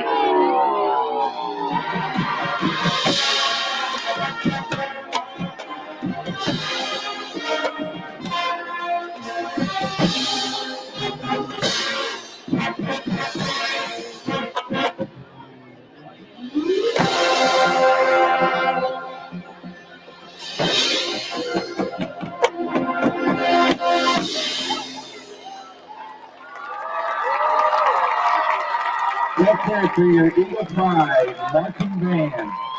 So I think the middle schoolers are awesome middle schoolers for hanging out with us tonight, and also congratulations on their first place experience in the MSSU homecoming parade.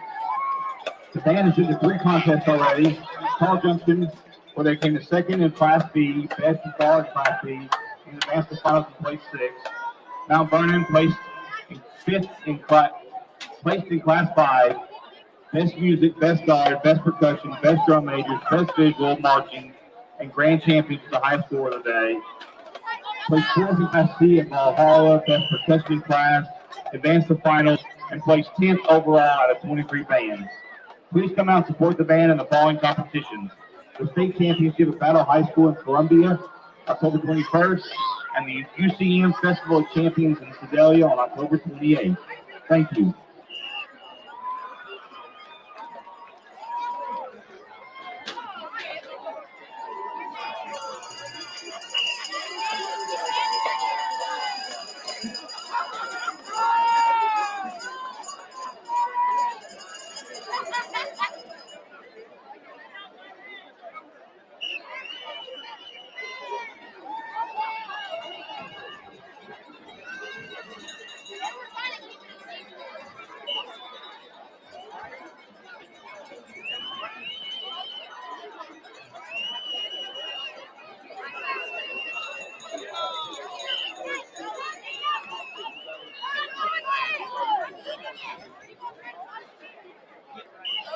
Ladies and gentlemen, at this time we ask you to direct your attention to the track for a special commemoration.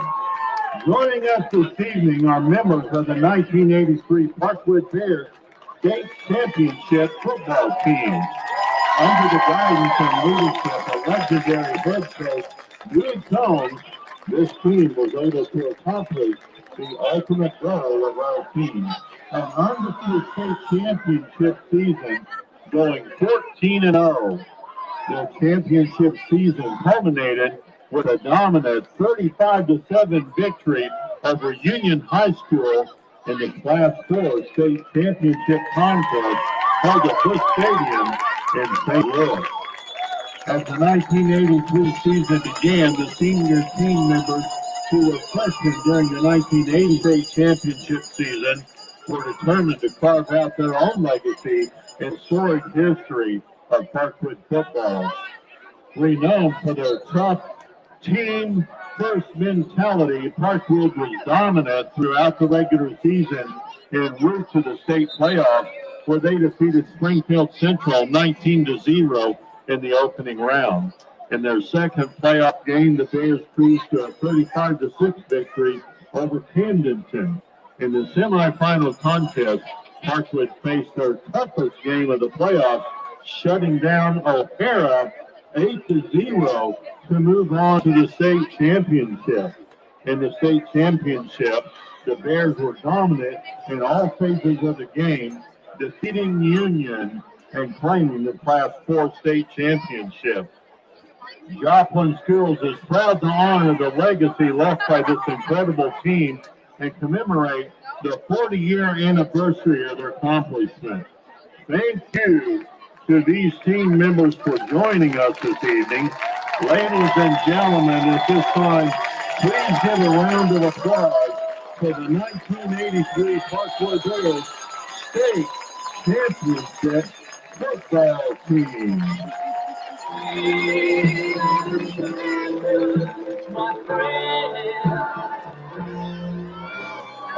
Of the kids at Parkwood High School, I put them up against anyone in the country. They have bigger hearts, they have more guts, they want to play football, they love it. You see that by the 3 state championships.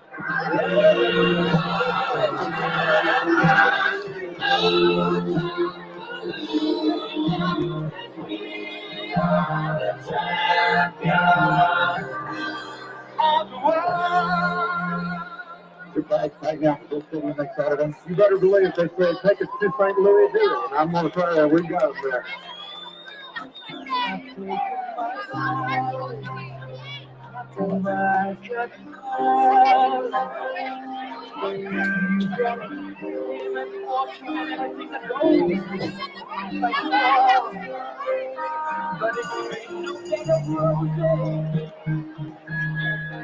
Welcome back to Joplin Eagles football, presented by JETHD. And we're back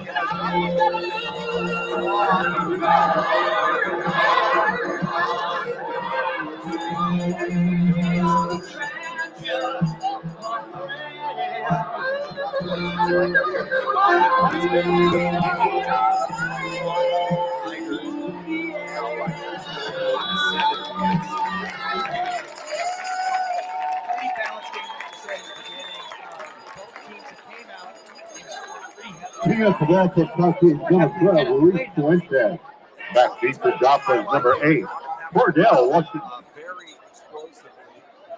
And here we go again. Carthage gets this thing off.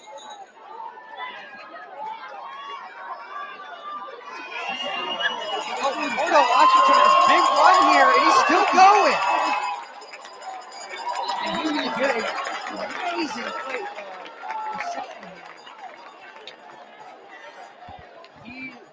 There's going to be now in Carthage territory at Number 8, Cordell Washington on that return. Stopped by number 22, Jonah Evie.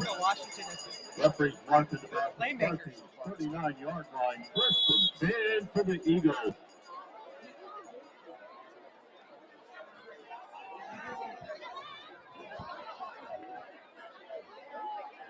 All right.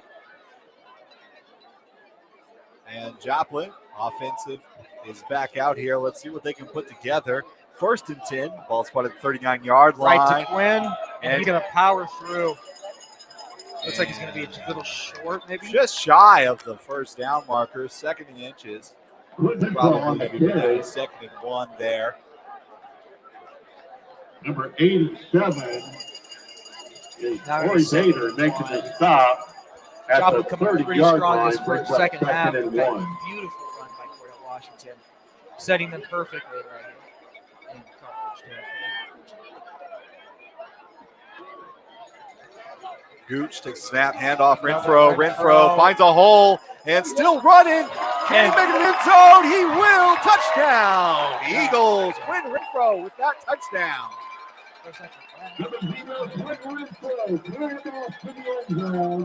Touchdown.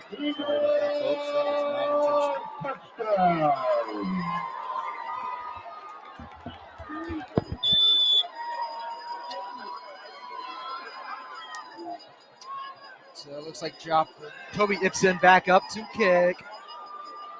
And this is going to be a 3-score game. Possible. Let's see, pending. Pending 3-score I game? think either way, it's still a 3-score game. Yeah. I mean, they're still ahead. There's no extra point that gets you another touchdown. Yeah, honestly. John Jasper with the So, snap. kick is good. We're now 28-7. By Toby Ibsen is good. 11 minutes, 6 seconds remaining in the third quarter. So yeah, Joplin came out pretty explosive. Very early into the second. A minute? Yeah, a minute right there. Less than a minute, actually, about 54 seconds. Again, like, been stressing this, but just got to be for a second. Bring up the ball for Joplin is number 92. Joplin away from this thing, it just keeps up. Carthage needs to hold it. I think if they score another one, they get into the 30s, Carthage is in big trouble. I think Carthage is going to have to hold it here. And offensively, number 24. That iron wall defense is just stopping the run. And the pass, sometimes they called it up.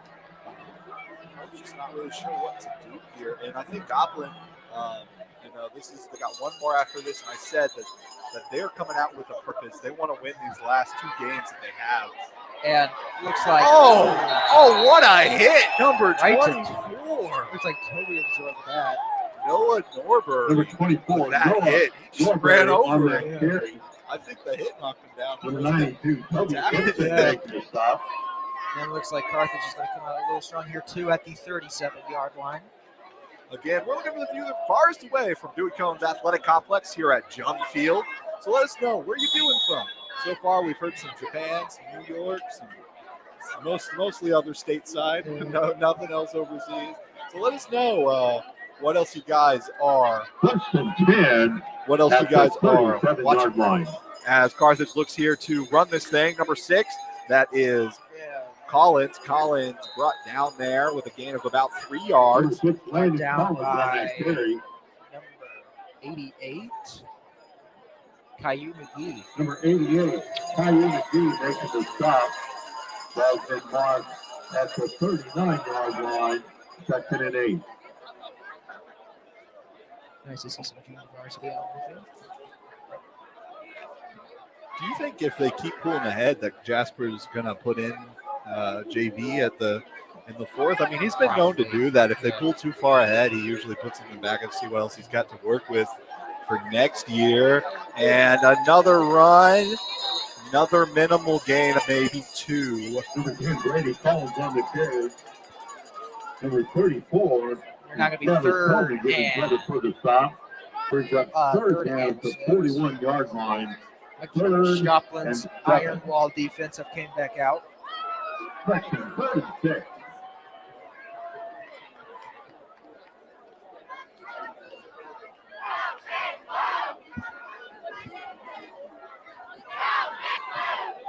All right, and Carthage, after the quick huddle there, looking to make something happen here. And still lined up in a formation that screams run to me. Looking to pass, though. Oh, almost sacked. Could have been if number 22 did not, but he's moving. Pretty good play there. That's going to give him a first down and then some. Brady Carlson pass complete to number 6, Landon Collins. Number 16, David Dan on the stop. They're now going to be at the 32-yard line. 2 yard. First and 10. 2-yard line of Joplin territory. Yes, if you guys are not watching here at JETHD, you could always tune over to KSM. Yeah, KSM. Looks like they're going to get a loss of yard here and or at the line of scrimmage. You see? Really sad. Over there, they are pushing the Fox Sports guys. Number 34 is Kevin Coleman. Either of those are probably your commentators over there. Feeling good, generous. From the top stream us on your 40, TV, and you can stream us on your phone. Just have one look at quickly and then look up there. Either way, it's all fun and games here at Joplin. And Carthage, second and 11.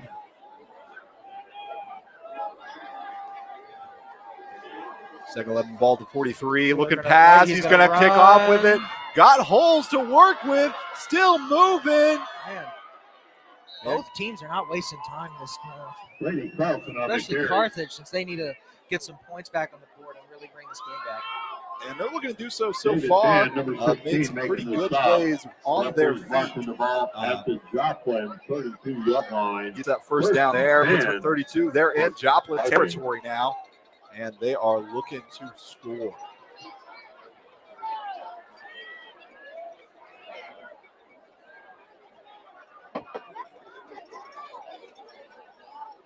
Looks like it's going to be ran number 6. Another Carthage first down. And they are marching down this field. Number 6, Landon Collins on that carry. Number 8 is Cordell Washington making the stop. Ball's been marked. Checking in for Carthage is number 31, wide out. Darren Witt. For Carthage. Coming in at around 5'10", 160 pounds. He's a senior.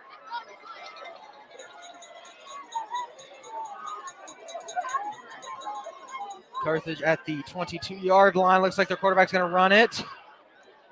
And he's going to be taken down by someone on the Brady job. Carlson on that carry. And they are going to be at second. And Number 55, Josiah Hazelwood in on the Ball ball. at the 17-yard line. Ball's been marked at the 17-yard line. They are inching in. 2nd and 5. And with them inching in, they are getting ever so close to that Joplin end zone. Joplin's going to come up with a defensive stop here. might see another Carthage touchdown here to make this a 2-score game. Looks like they're going to toss to number 6. And Pushed out. Looks like that push out comes from. I'm going to start bringing binoculars. Landon Collins on that carry.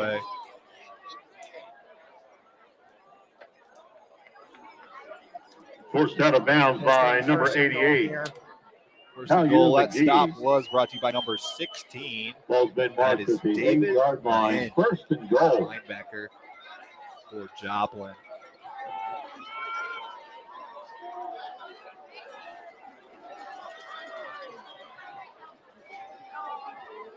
And Carthage touchdown. Carthage gets that touchdown from their quarterback, Brady Carlton. Carries the ball into the end zone for a Carthage touchdown.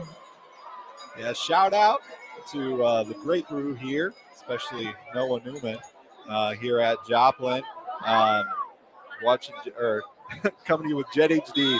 It's always been a pleasure to get to come back after graduating and get to commentate football with other students and just to get to watch how this program has grown. And this year it's kind of grown. Flag on the play. Looks like an early jump there by Joplin. But the field goal's good, so I assume they're probably going to decline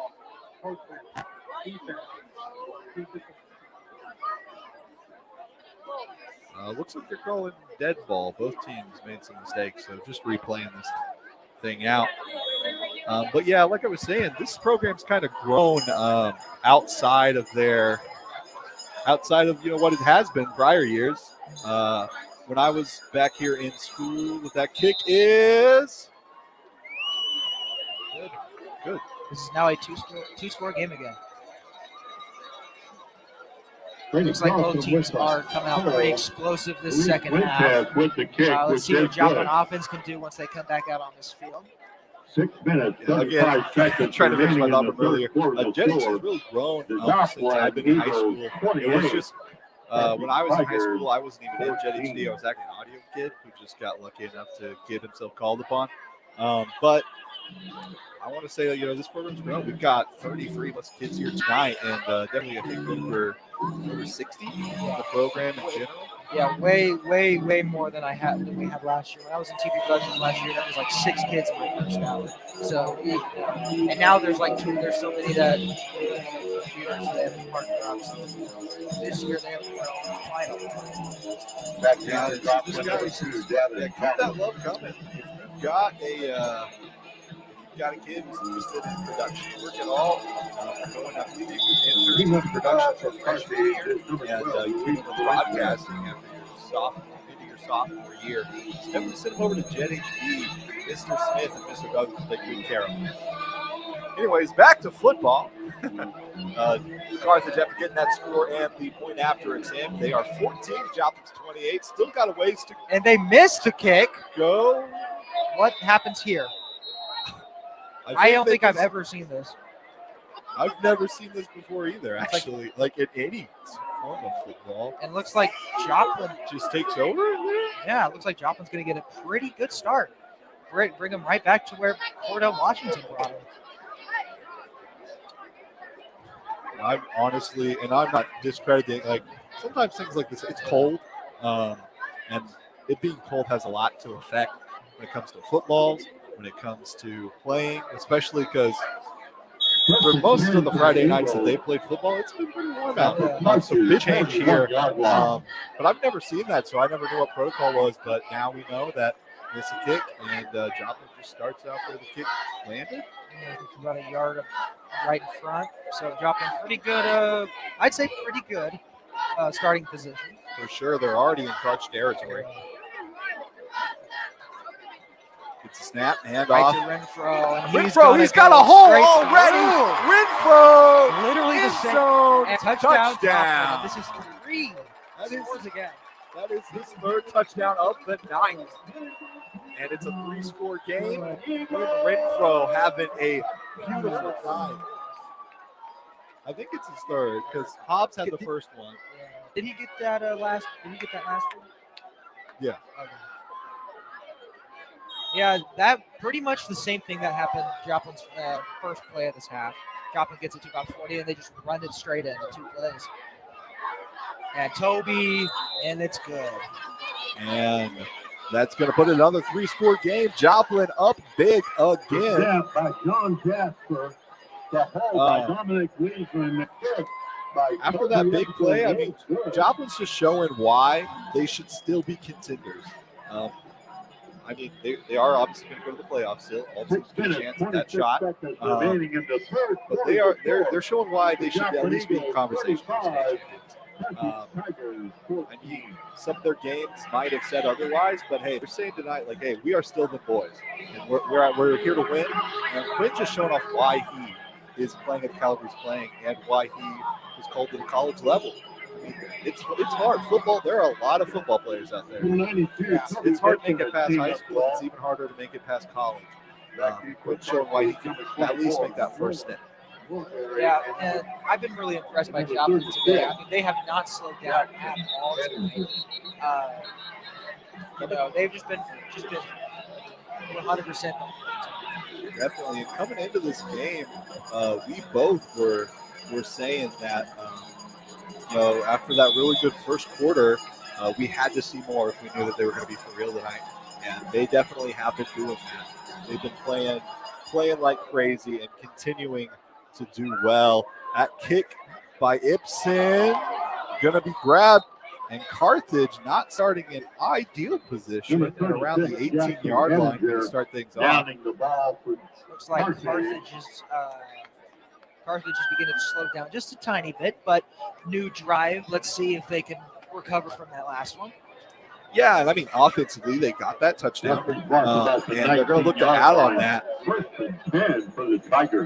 And they've had a lot of success on the ground, and I would assume they're going to continue to run. It looks like wind may have affected some of the kicking as well. It looks like it might be a little windy out there. Obviously, we are very fortunate to be in the cozy home of our booth here, not having to be out in the elements. And Carthage gets a run. A gain of about 5 yards as they come from the 20 to the 25. Number 31, correction, number 34, is Travis Coleman making the stop. Ball's been marked at the 25-yard line, 2nd and 4. This has been a pretty enjoyable game to watch. I mean, we've had explosive plays back and forth. I mean, like we said, it's still, other than really the score, it's still a pretty balanced game, both offensively and defensively, to some degree. And so, yeah, this game has been pretty enjoyable. I mean, you have two teams that are just good in their own respective ways. And I mean, Carthage offense is, obviously doing pretty well. I mean, they've gotten 14 points, and they always put Brady Carlson on that carry, shot by number 11, just Taylor. Brings up third down. Usually get yards on the 7-yard line. However, Joplin's defense is still that iron wall defense, and so yeah, so far, it really still hasn't seen pretty much that one-sided. I mean, obviously, yeah, Joplin has carried away with it, but if you were not to look at the score and you were just to kind of watch a couple of these plays here, you wouldn't know it. Both teams are playing hard. Now, again, just showing you there, big run. He did not want to go down. That's number 6, Landon Collins, who has kind of been the workhorse tonight for Carthage. Him and also number 10, Brady Carlton. They've both been running the ball very hard tonight. But Collins has continually not wanted to go down, and kind of been a nightmare for this Joplin defense because it takes more than one of them. Looks like number 10, their quarterback for Carthage, Brady Carlton, is like a second Lamar Jackson. I mean, he's been running a large majority of these plays. And again, there he goes again, and he's got room to work with. A large margin to work with. He's going to get a first down and then some. After that stiff arm, moves him forward. Big run by their quarterback. Number 88. Hallelujah McGee. I keep calling him. I kind of just want to call him running. Yeah. Back, honestly. He's been running so much. Quarterback. Not saying you can't play football. You definitely can. They've had some pretty explosive plays in the air. They just haven't called that number up. Honestly, their run plays aren't doing them any harm, so if it's not broke, don't fix it. You're right. If it's not broke, do not fix it. Let's see what he does here. And another handoff, run. Jones, Collins, Looks like around either a yard. Yeah, it looks like a yard on that. Landon Collins on the carry. Stop number 34, Chavis Coleman. Chavis Coleman, the road runner. St. Mark's at the Joplin. 42-yard line, 2nd and 9.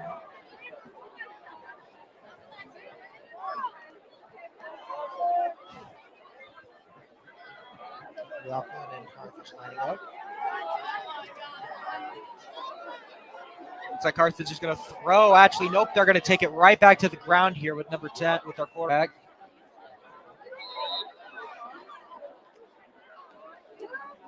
Pretty decent gain here by Carthage. Just going to leave them again. Number 3rd. 55. 3 again. Hey, Hazelwood on the furthest away from Jump Stadium tonight. So wherever you guys are watching from, sound out in the comments. We're curious. Can't say we give you anything, though. Got nothing to give away for being far away. Except bragging rights. Bragging rights for sure. Carthage coming into their huddle.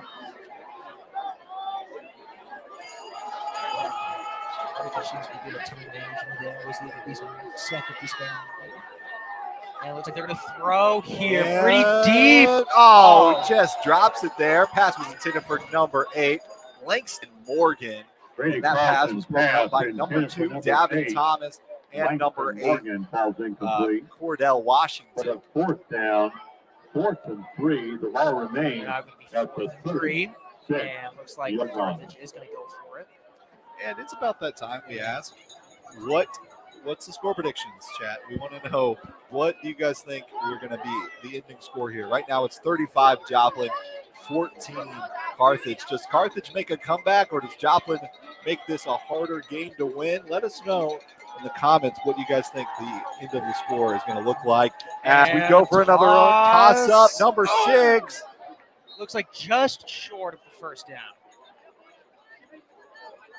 Honestly, Landon Collins on that carry, number 34, and Travis Coleman in on the stop. So I'd say it's either going to be 2, 3 scores. We'll see. Like, we still have a long time till the end of the game, so anything can happen. Looks like refs are trying to mock the ball. Timeout for a measurement. They're trying to determine, was it a first down? Will it move the chains? It looks like it's going to be Just shy. Joplin able to stop them. Eagles stop them and get the ball back. Just shy on that 4th down. Joplin getting the ball back. 1st and 10. At the 34-yard line. 33-yard line, apologies. Yes, Joplin defense have been, I mean, both sides, honestly, both sides of the ball have been really well this game. You know, Joplin's offense is able to get out here and get some pretty big plays. They're able to get the ball down the field and score, and their defense are able to just stop Carthage from getting too far. All right, Gooch in the shotgun with right to, looks like Gilmore, and he's going to be off with it, Gilmore. first down. And Gilmore's had some pretty big runs Yeah. as well. His senior year, getting them. Number 23, Caden Gilmore on that carry. Number 24, Noah Milbury. I've in said on the this before, stop. Joplin produces running Referee backs. marking the ball Their at depth the at running back 47-yard is line. insane. That's enough for I- Joplin Eagle. It blows my mind how a team can Yeah. get that. I mean, we even see that all the way down to like JYFA, just, you know, good running backs all the way through. I think there's just something in the water Yeah. in here. I don't know what it is. Yeah. But just with that, I mean, it's so nice to be able to just have so many running backs, because then you can rest some if they get too gassed, or you can give others a chance to kind of work into your offense Gilmore and on see that carry. how they're going to act next year. And you never have to worry. If one goes down, you got a replacement there. Joplin with a 3-score lead and a minute 50 left in the third. Have got Second and 4 starters 11 from the still running 46. with the starting squad. Got Hobbs, Gooch, and at back, Renfro playing running back in their skilled positions. Number 1 is Davin Thomas, or Aiden Sampson at wide receiver. Number 2, Davin Thomas at wide receiver. And number 6, Daniel Rose at wide out. And you've got number 10, Whit Hafer. Right to Renfro. Flag on the play, however. Oh, he just dribbled that man. But I don't think it's going to count. Renfro on that carry. Number 8, Pretty early Langston flag. Morgan forcing him out of bounds. There is a flag on the field. Stephen Reed watching from Gulf Shores, Alabama.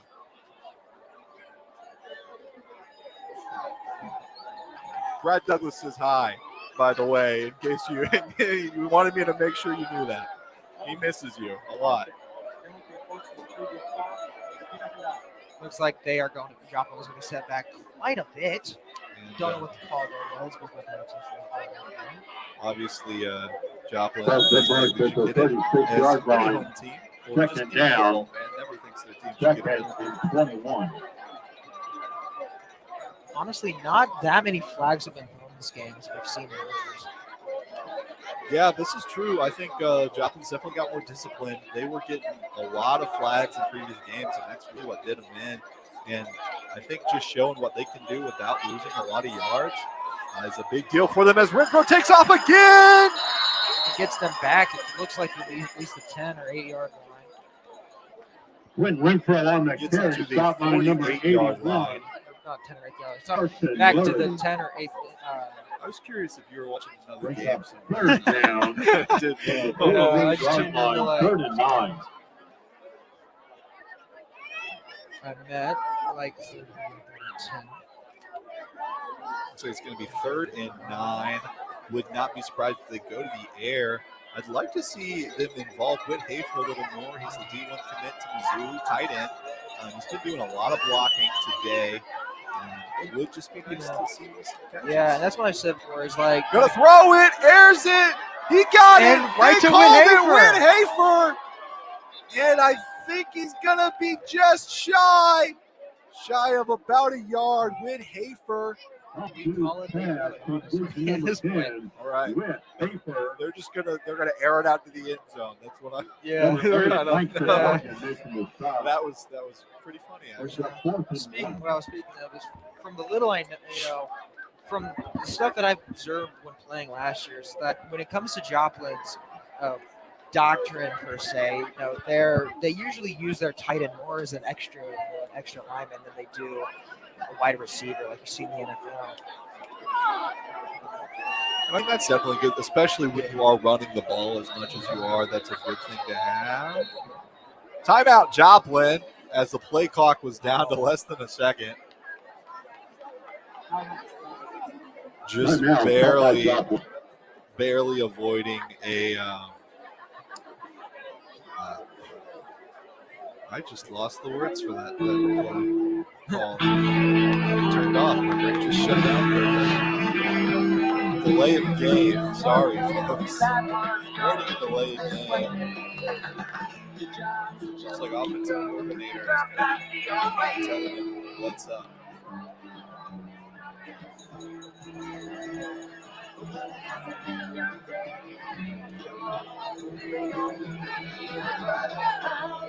Again, folks, we're looking for score predictions. Please sound up in the comments.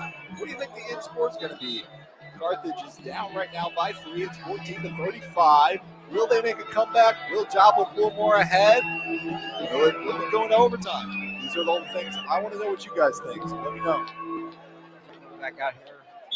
4-1 again. Will resume play with Joplin facing 4th and 1. They're trying not to get another delay again.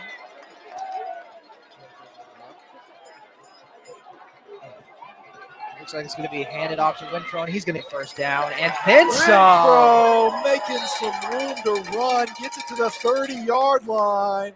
He's just been on fire tonight. I don't really have a statistician up here, but I'm very interested in how many yards he's had in this game already. Referee marking the ball. 4 touchdowns. I'm probably saying he's past the centennial mark. He's probably well over 100 yards, maybe even 200. 4th and 10. It's just kind of been he's just been moving. Yeah. As the clock expires and we run into the 4th quarter of action here. 14. Time to get out your 50-50 ticket. Joplin still up. Joplin running. Oh, they're switching sides.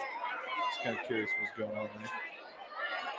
If you're holding the winning ticket, you'll need to come up to the press box and you will receive $223. Rival. The winning ticket I don't know. Honestly, number maybe is now keep the starters in, but as you get 905-1. further down, Maybe 5 minutes. 5 minutes, 7 to 5 minutes, maybe that's when you start putting in some of the If you're TP. holding that That's if this ticket, keeps up. I please mean, Carthage bring has it been up making to the press an box. effort to get back into this game. I mean, if it were, they were just shy of extending their last drive. And honestly, it looked more like they weren't even like tackled. They just kind of tripped and tried to dive for it. That's So big if mark anything, at it the just came down to 31-yard blood. line to begin the 4th quarter. Yeah, in my personal opinion, unless you're pulling away far enough that it's just not possible, I don't think you put them in at all because just the way that Carthage has been playing, if they're getting your starters, Renfro, number 5 for the night, touchdown, Quinn Renfro. Again, that's the D1 commit to South Dakota State. Now Joplin is going to be 41-14. Joplin is going to be 4 scores ahead now. At this point, do you think they should start putting in the JV? I don't know. I mean, 4 scores. I 4 scores is a lot. It is a lot, but you just worry. I mean, I said this pre-game. I was talking to you. There was a game a couple of years ago that Joplin put up 50 points in a quarter. If Carthage just gets a little snip of something in the air, some blood in the water, I'd be afraid they'd start running over. By Dominic You Reeson. don't want to rest your starters and get By uncomfortable Kobe and try to put Ibsen them right back out there. good.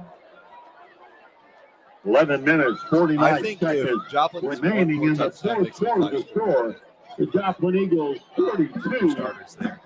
Tigers. But I still think there's still a quarter left. I think there's a good chance Carthage can come back from this one. So we'll see what happens as the Eagle band plays their fight song. They've obviously borrowed that one from Texas University. Winning ticket Not a Texas was fan. held by Jeff. That's my personal opinion. Congratulations, Jeff. You're receiving $223 because it comes from my alma thanks mater to here. everyone that participated in tonight's 50-50 drawing. Especially if you're bundled up in your jacket or get some hot chocolate in the stand. Toby Ibsen teeing up the It's a ball. little different.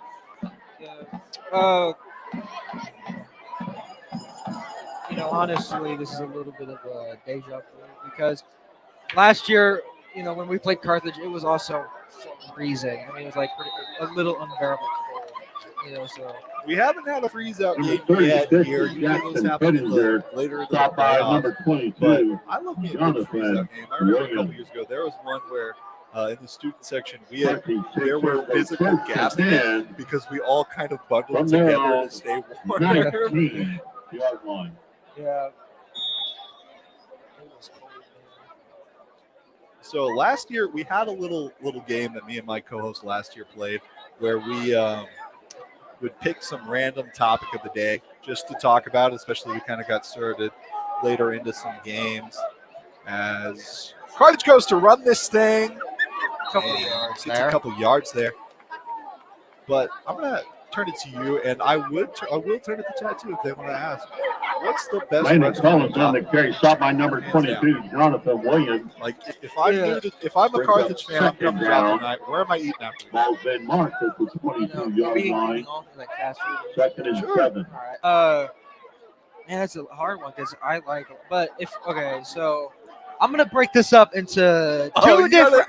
You got a tier list. Yeah, I'm gonna break this up into two. While you're breaking this up, Carthage gonna run it and gets a pretty solid gain.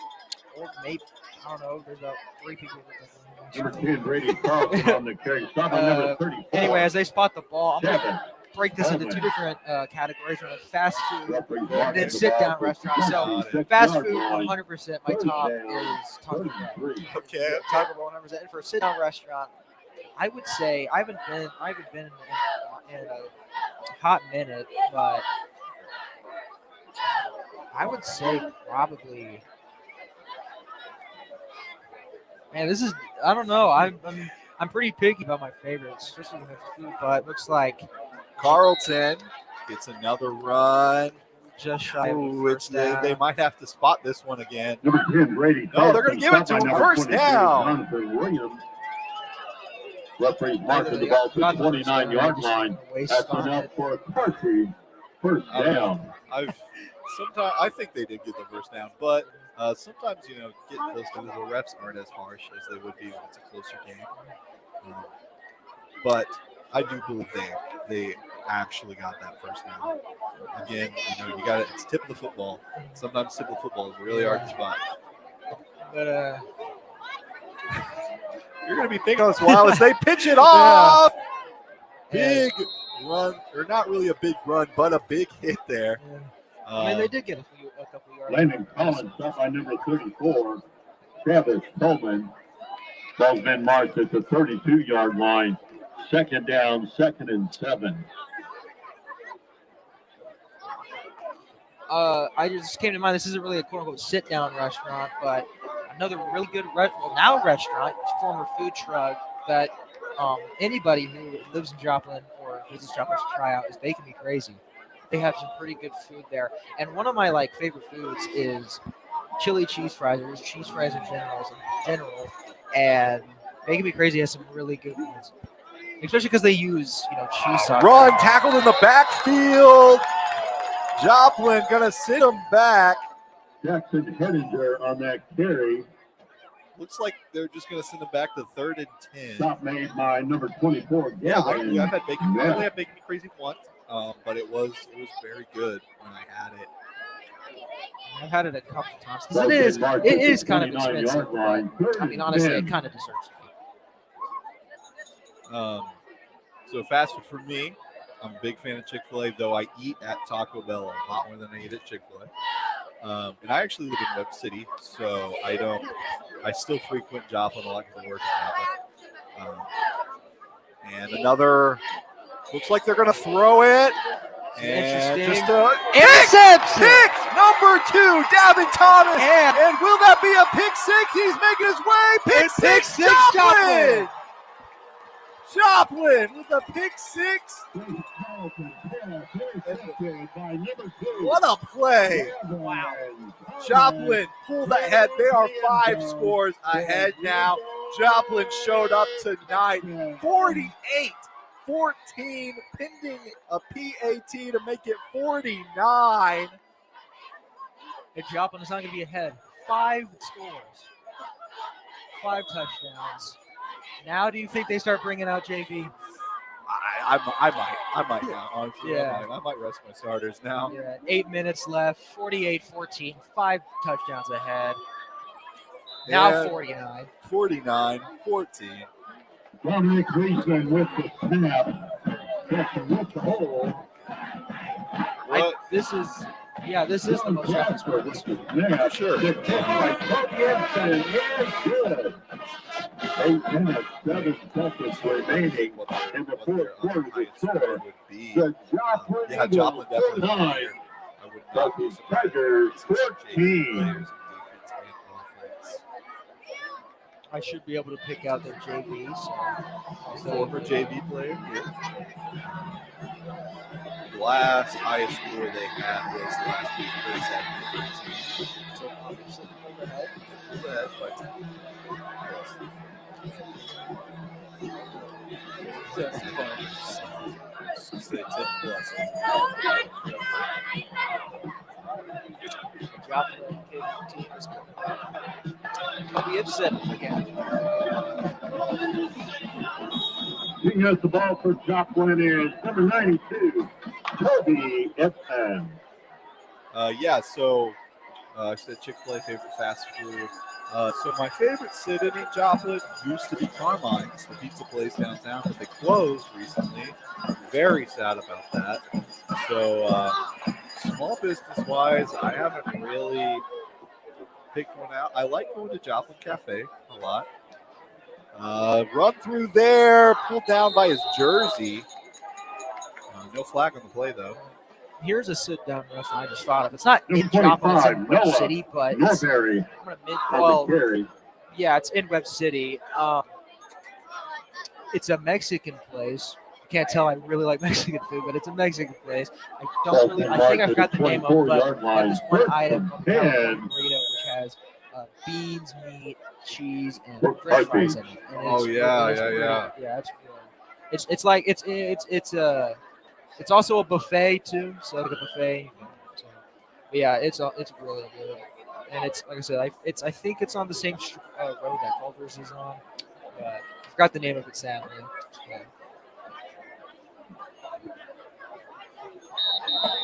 I think it's at El Vaqueros. No, that's on Main Street. Yeah, it's a smaller place. Okay. But my favorite. So you just made me think of my favorite sit-in. It's Maria's. Home is where My family love to go there. I don't want to wake up Took anywhere.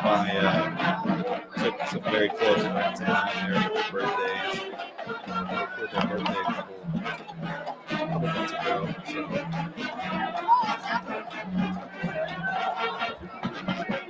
Life is about waking up to great. We're the local bank that's with you, wherever it leads. Because we're more than a banking community. We're your community, the bank.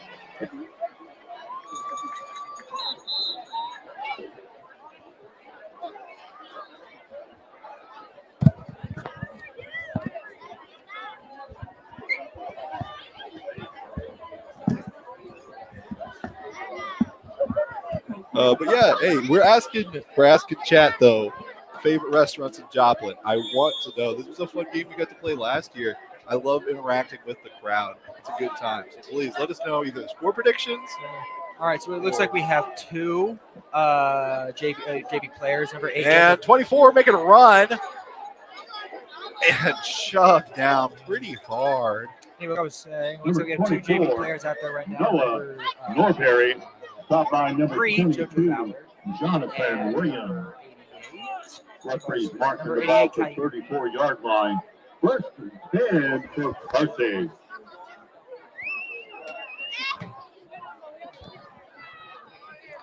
Isabella says Supertinda La Familia is one of the best Mexican stores. I've not been to many Mexican stores, so I'll have to check that one out. I like experimenting with some foods at home. Number 24, Carthage. Noah Norbury got a Carthage first down. Pretty good play by them. Landon Collins on that carry. Number 16, David Ben on the stop. First and 10 for Carthage at their own 46-yard line.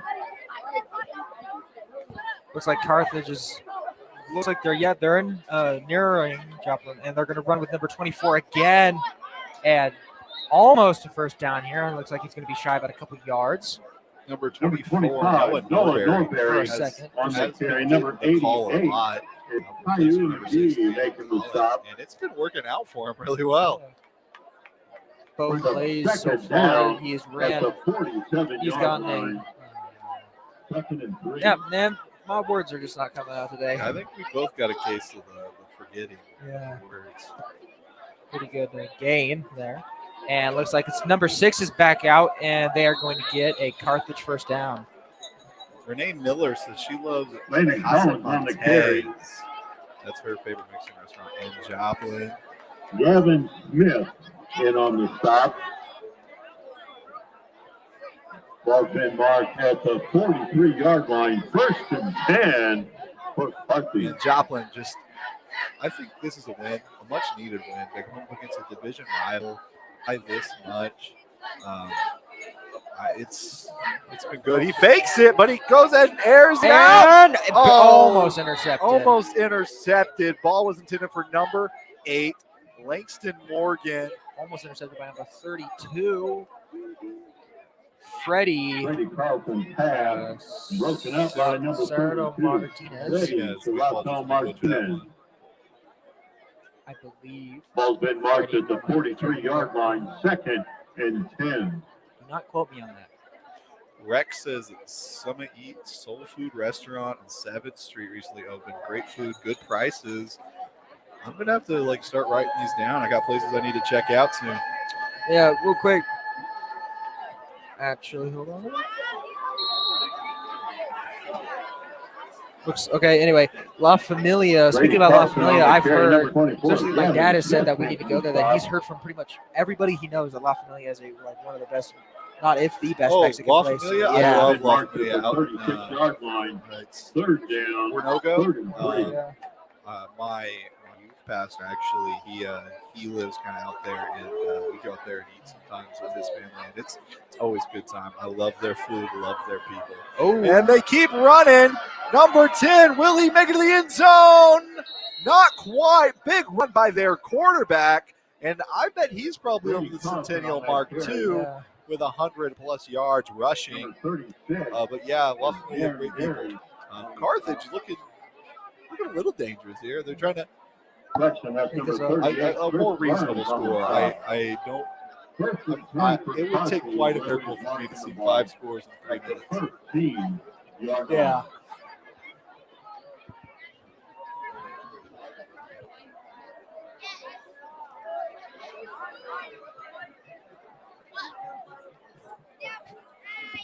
All right, looks like Carthage here. Oh, and he's going to boost it through for a Carthage touchdown. Number 19, Faisal blank space in the offense and gets that touchdown. Another one, Joplin Cafe. I have been to Joplin Cafe quite a lot with my grandparents. They used to go out there every Friday with their friends. And yeah, I'd say Joplin Cafe does have some pretty good food. Usually we always went in the morning and have their breakfast. And their breakfast is pretty good. Yeah, I just was saying, me and my best friend love to go to Joplin Cafe and eat. Really good place to eat. Looks like they missed. Yeah, it looks like it bounced off of wait, no, they did get it. Oh, I saw it bounce, so I thought it might have bounced off one of the posts. The score, the Joplin Eagles 49. They just hit that tall Tigers 21. Which you guys can't see, but there's one. Pretty tall.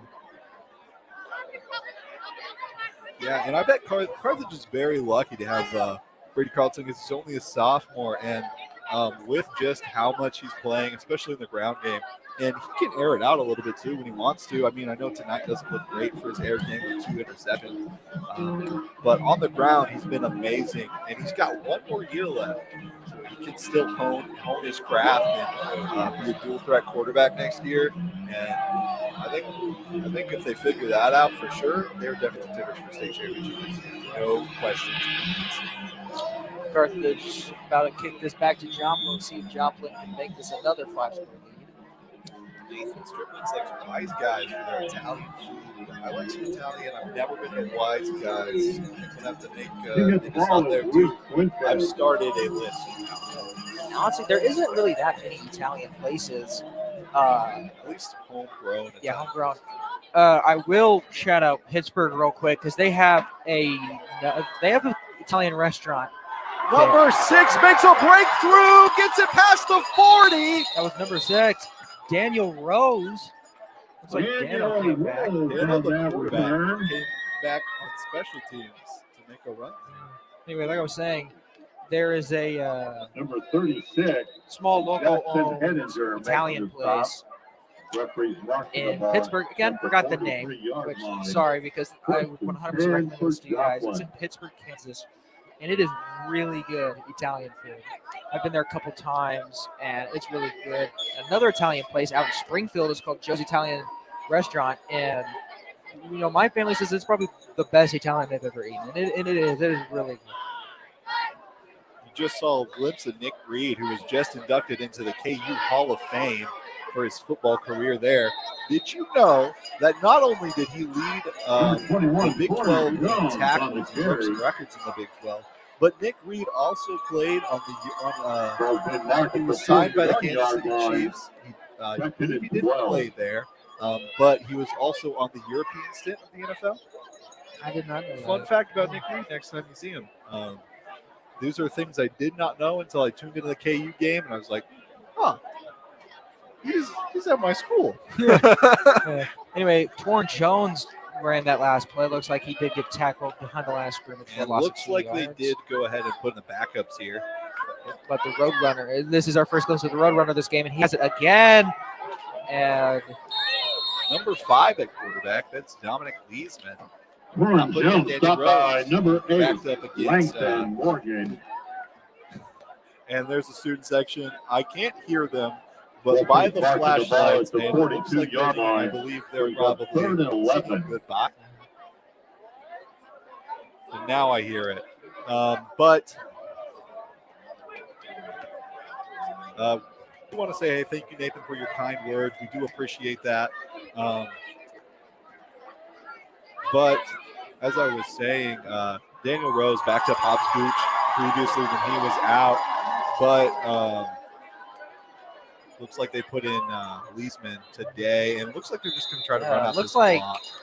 Looks like, however, it does look like Carthage has picked up on Joplin's defense because they have not allowed any gains for Joplin.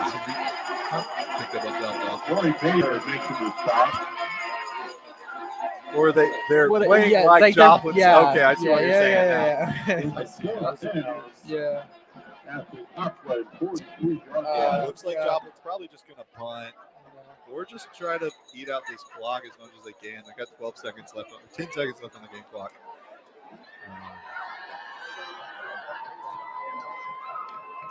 Looks like, yeah. Nothing's happening. Is there a timeout? Delay a game. Nope. Timeout, Carthage. Timeout called by George. Timeout, Joplin. By Joplin. They're just trying to eat the clock out as much as they can because they do not want. I don't know. Well, actually, I guess you don't want to see them score, but and this is pretty much game. 21 seconds left. They're obviously. Oh yeah, I mean, play, yeah. As a commentator, you're told not to say it's over until it's over. But at some point, you got to. And I'm like 20 seconds. Yeah, and realistically, is it really wrong to say that it's over? I mean, really, some Joplin's going to run it out because it's 21 seconds on a 25-second game clock. So. Well, I mean, they run it out. It switches possessions, and the clock stops. So they'll probably just punt it away here. Let Carthage have a chance to get maybe one more touchdown. But Joplin, I think they really needed this win. It was a boost of confidence, especially going into one more game of the season. and then going into the playoffs. Looked like he threw out there, but he is still going to put it I kind of thought he might take off with it there for a second, and fair catch is called at the 31-yard line. 14 seconds left. Cordell Carthage Washington offense going to take on with 14 seconds. Do you think that they just run it out, or you think they try to get a score? Honestly, I'd say, you know, they just maybe just play around. Try to get a score, but don't not play. Try to get something to go into next week.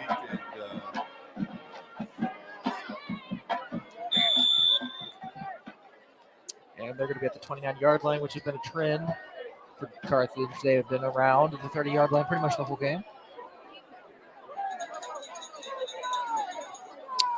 And it looks like handoff number 19. And now he's going to go with it, though.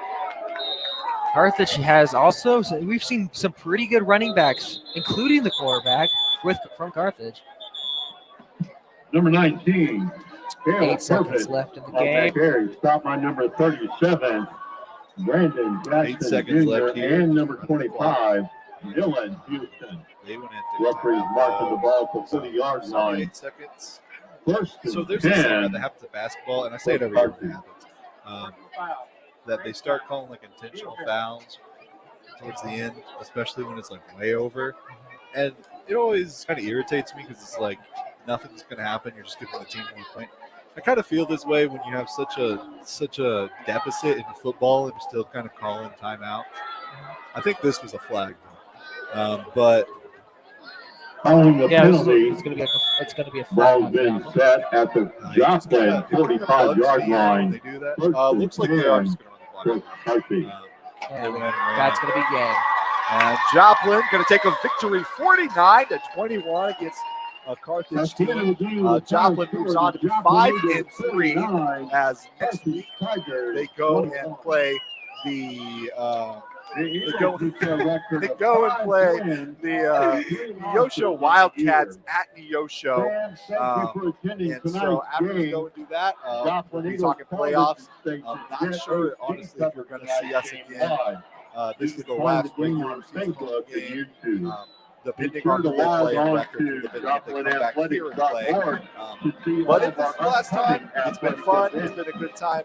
And if we don't see you in a couple weeks, we'll see you next season. So thank you guys so much for watching. If you can't make it, be sure to stream the game on JETHD TV. Once again, thanks for attending tonight's game. Have a safe trip home.